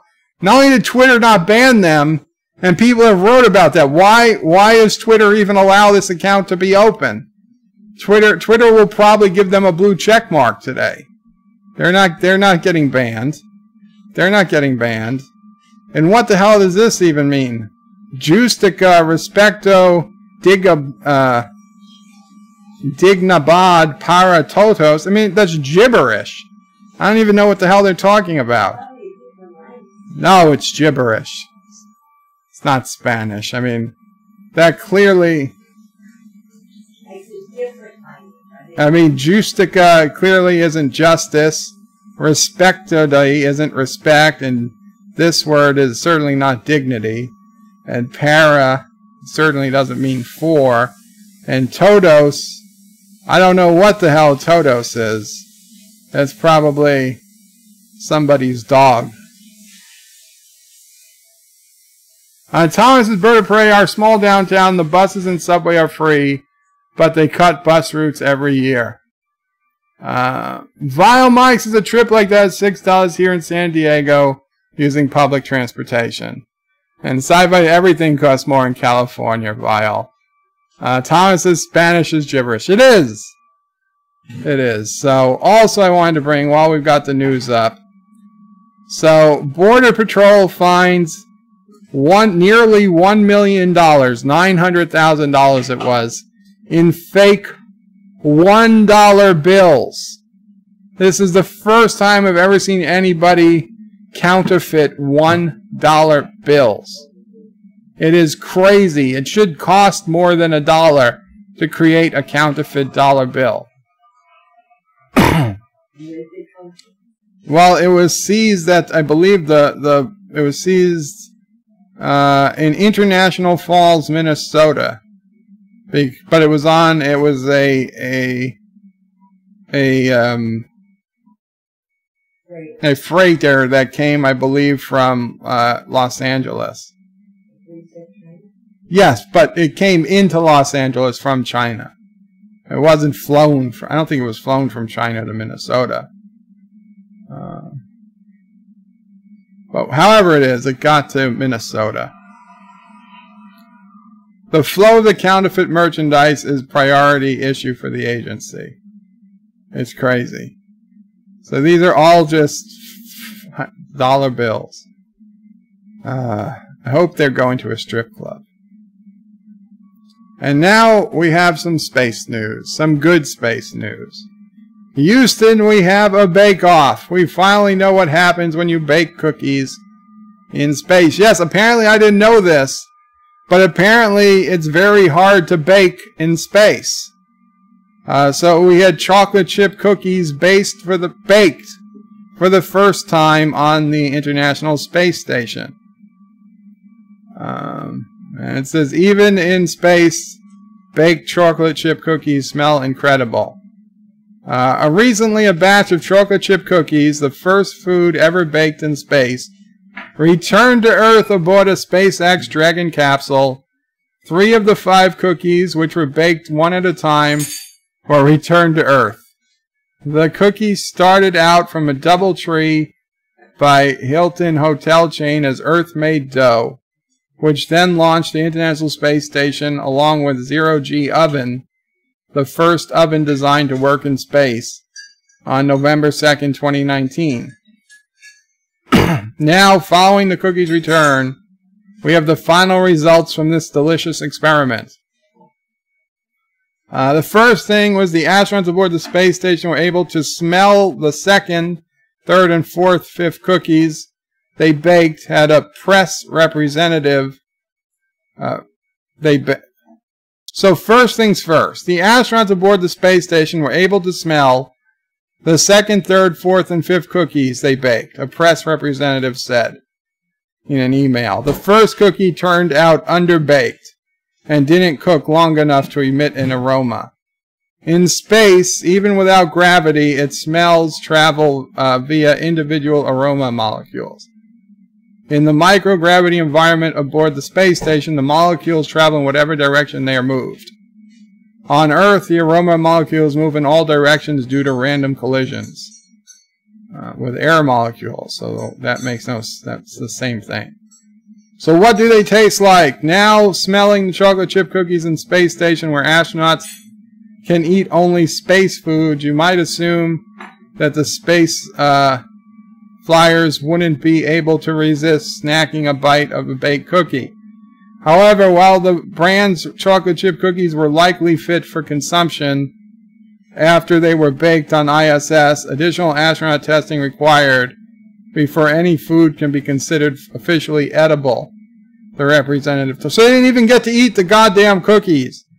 These poor astronauts had to bake cookies, smell the cookies, and then not even eat the cookies. I think this is cruel and unusual punishment. But don't worry, the representative added, astronauts aboard the ISS enjoyed special pre-baked DoubleTree chocolate chip cookies that were sent up. Okay, well, at least they had their own cookies. Before the cookie dough headed to space, there was speculation about how the dough would bake in microgravity. Would it puff up or bake into a sphere? Would it look like a regular cookie? I bet it looked like a regular cookie. Would the cookie take longer to bake?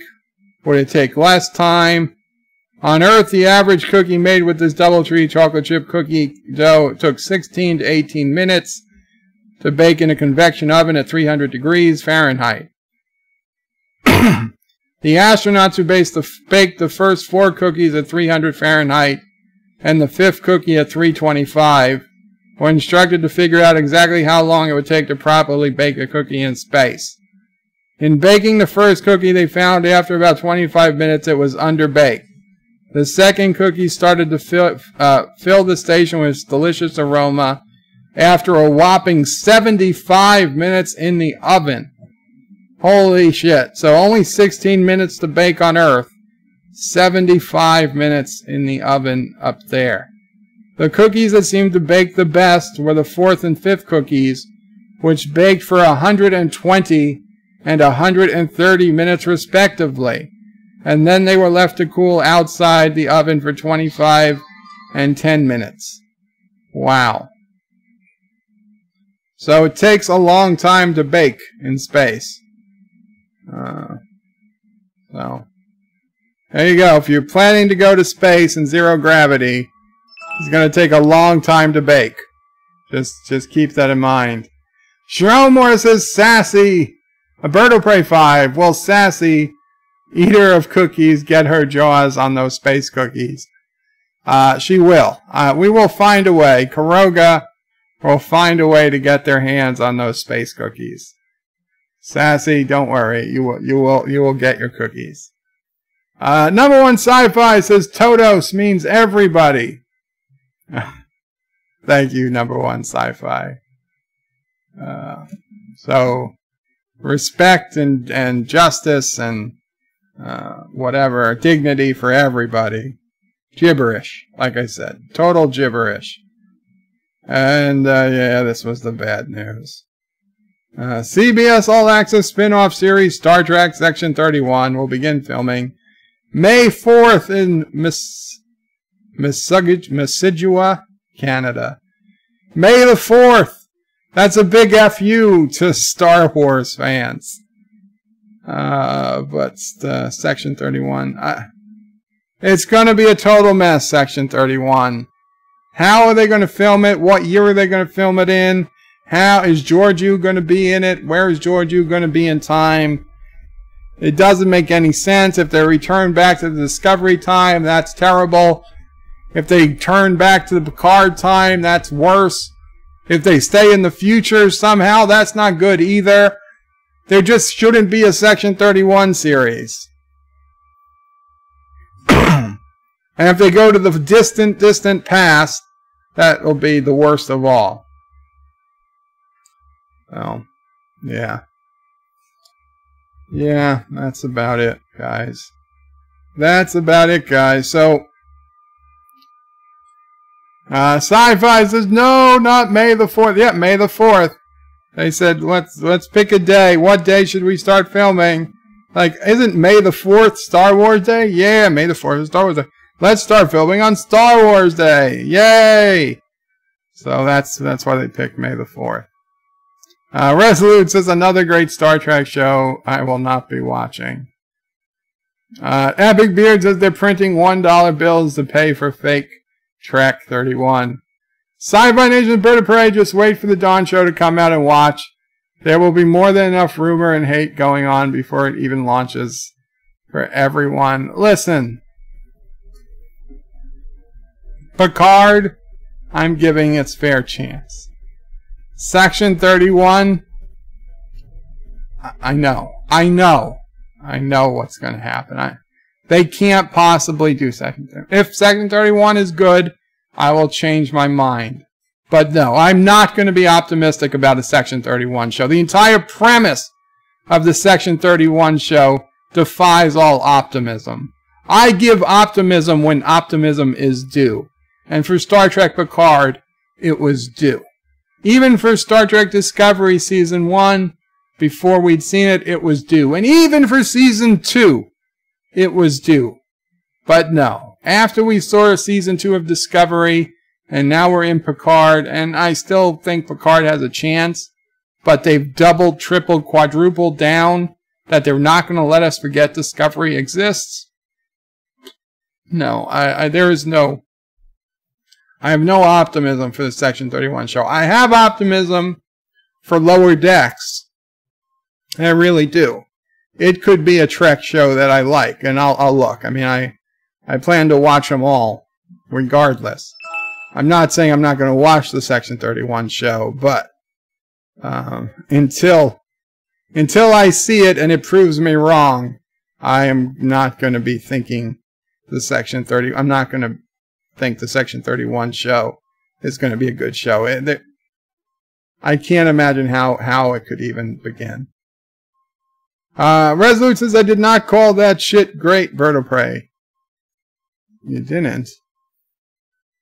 And there's Bird of Prey, Bird of Prey, Bird of Prey, you bastard, you read none of my chats. Anti-Trigger, that's because you're putting it in without capitalizations. When you don't put it in with the capitalizations, it doesn't highlight on my tablet, but it does highlight on my computer. I will have to go back now and see, did I miss any of Anti-Trigger's chat? So that's interesting. It needs to, so on the tablet, it needs to be capitalization counts. Anti-Trigger says, lifelike Bird of Prey doll, pass. No, Anti-Trigger, hey guys, at work, just on a break. I'll be streaming in about 2 hours, assuming Bird catches up again. Thank you. Oh, I don't usually sneeze just once. That's the problem. So that was at 7:08. So that's around 9 p.m. Eastern. So it's an hour and 15 minutes from now. Maybe a little longer.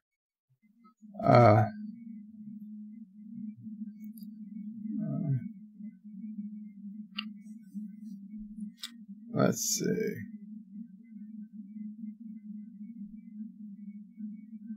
Anti-Trigger says, we know the truth. Bird of Prey is in New York City. The fact New York City is a myth. It is really Kuroga. The people of Kuroga are speaking out. Long live the fighters. I wish we were in Kuroga. Yeah, Mama Prey says, we wish we were in Kuroga. Although it would be very cold there right now. Keep the cold over the keep it going on. Epic Beards is Bird of Prey. Yeah, move to the forest. I read that. Read that.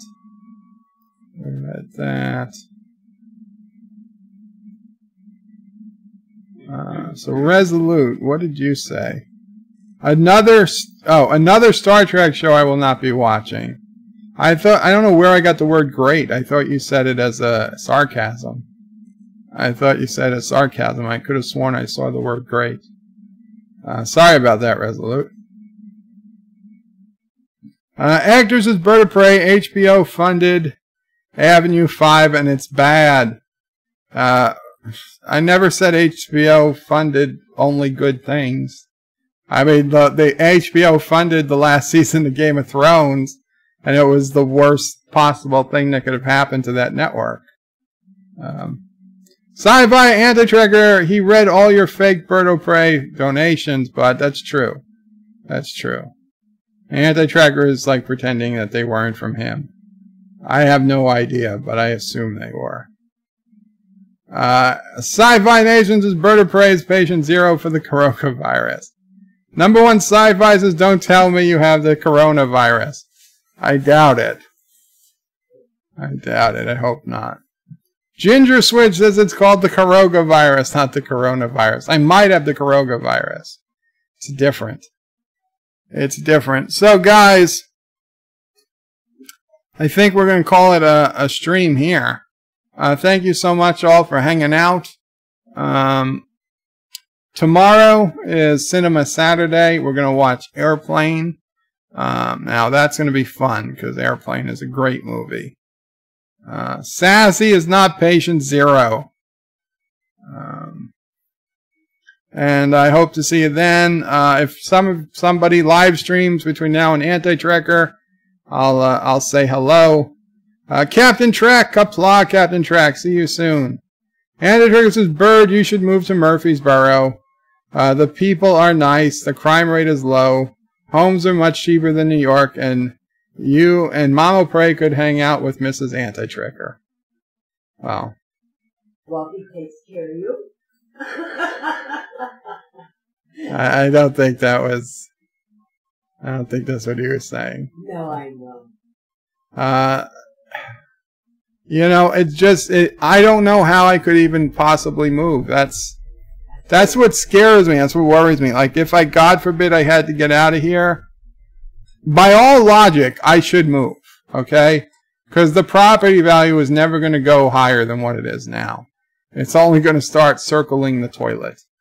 By all logic, we should move. We should move and we should go somewhere like Tennessee or South Carolina or North Carolina or Vegas or Arizona. Someplace we need to go where we're going to have some more time before the world ends. And before the cuckoos take over the entire, local infrastructure, because they're already doing it here in New York City. But Sisso Prey is pregnant. If we move now, it would probably mean moving away from her. I just can't imagine us doing that.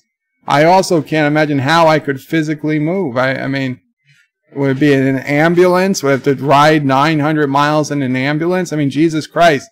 Riding 15 minutes to the hospital in the ambulance is like hell on me. I By the time I get to the hospital, I'm almost spitting up blood. You get knocked over all over the place. Medical air transport. Mama Pray saying medical air transport. That would probably scare the shit out of me. I'd have to be tranquilized or something, because I don't think I could get on a medical transport. It'd probably be even more bumpy than an ambulance. I have no idea how it would even get someplace. That's the most upsetting. Average says McClunky. Sci-Fi's great stream as always. Bug, live long in alpaca. Sci-Fi, if you're going to stream, why don't you put in your link? If you're going to stream, put in your link. I'll hang out a couple of minutes till you get going. Resolute Germ says, still, I think you're walking into something with that name, Birdo Prey.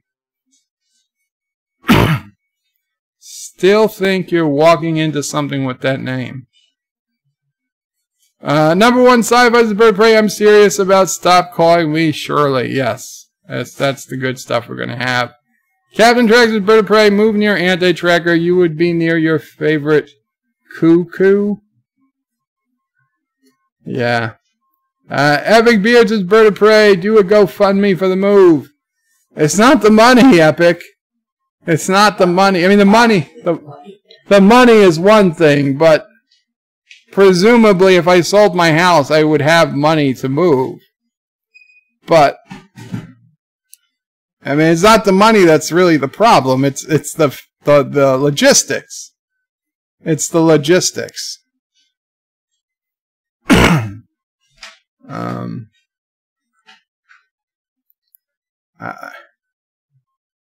I wouldn't even know where to begin. I told Mama Pray, God forbid I ever end up in the hospital again and I'm knocked out. Just move me. Move me when I'm knocked out. Because I have nothing. I can't say. I can't stop it. I have nothing. I'll just wake up in another state, in another hospital. Like, oh, we got a new home. Good. Good. Huh? What's that hospital they built outside of Phoenix? The Sloan Kettering? No. Mayo Clinic. Mayo Clinic. Yeah, Mama Pray wants to move me. That's where we're going. Mama Pray wants to move me near the Mayo Clinic in Phoenix.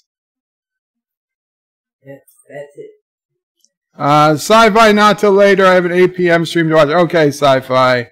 Anti-Trigger says, I will shoot Bird with the tank gun and will strap him to the hood. Wow. Richie Bull says, bring Sister O'Prey and Baby O'Prey when you move to Arizona. Sci-Fi says, I'll be hanging out with the chat over here. Come and say hi. And he puts in a link. And Resolute Germ says, the initials to your show are SS. Do you really think Anti-Tracker is going to leave that alone? Cinema Saturday? Oh, I don't care if he leaves it alone or not. Ask me if I care, is the question. Aw. He put a picture of Auntie. Let's see, Mom. Aww. Yeah. Yeah, very, very cute. Very cute, Auntie. Give Auntie, feed Auntie, for Christ's sakes. Feed Auntie. And God, for goddamn, clean up your floor, man. What the hell's going on back there? It looks like Auntie has been chewing away. For free Auntie. If I get to Tennessee, we are going to have to free Auntie. Average M says Cinema Saturday is CS. Yes, but I'm spelling cinema with an S because it's fun when words have the same first letters. Anglo says patient 0 for Corona outbreak. New York City sassy. No. Anyway, guys, good night all. Take care. Kapla. So, Anti-Tracker, like an hour and a half. Watching my video. Please remember to comment, like, and subscribe. And don't forget to hit that bell icon Without it, you won't get notifications of new videos. Check out BirdoPrey5.com, the new home of everything BirdoPrey5 on the web. You can also check out my forum at juot.net. I'm also on social media on Facebook, Twitter, and Gab. If you'd like to make a donation, check out paypal.me/BirdoPrey5 or on BirdoPrey5.com. Take care.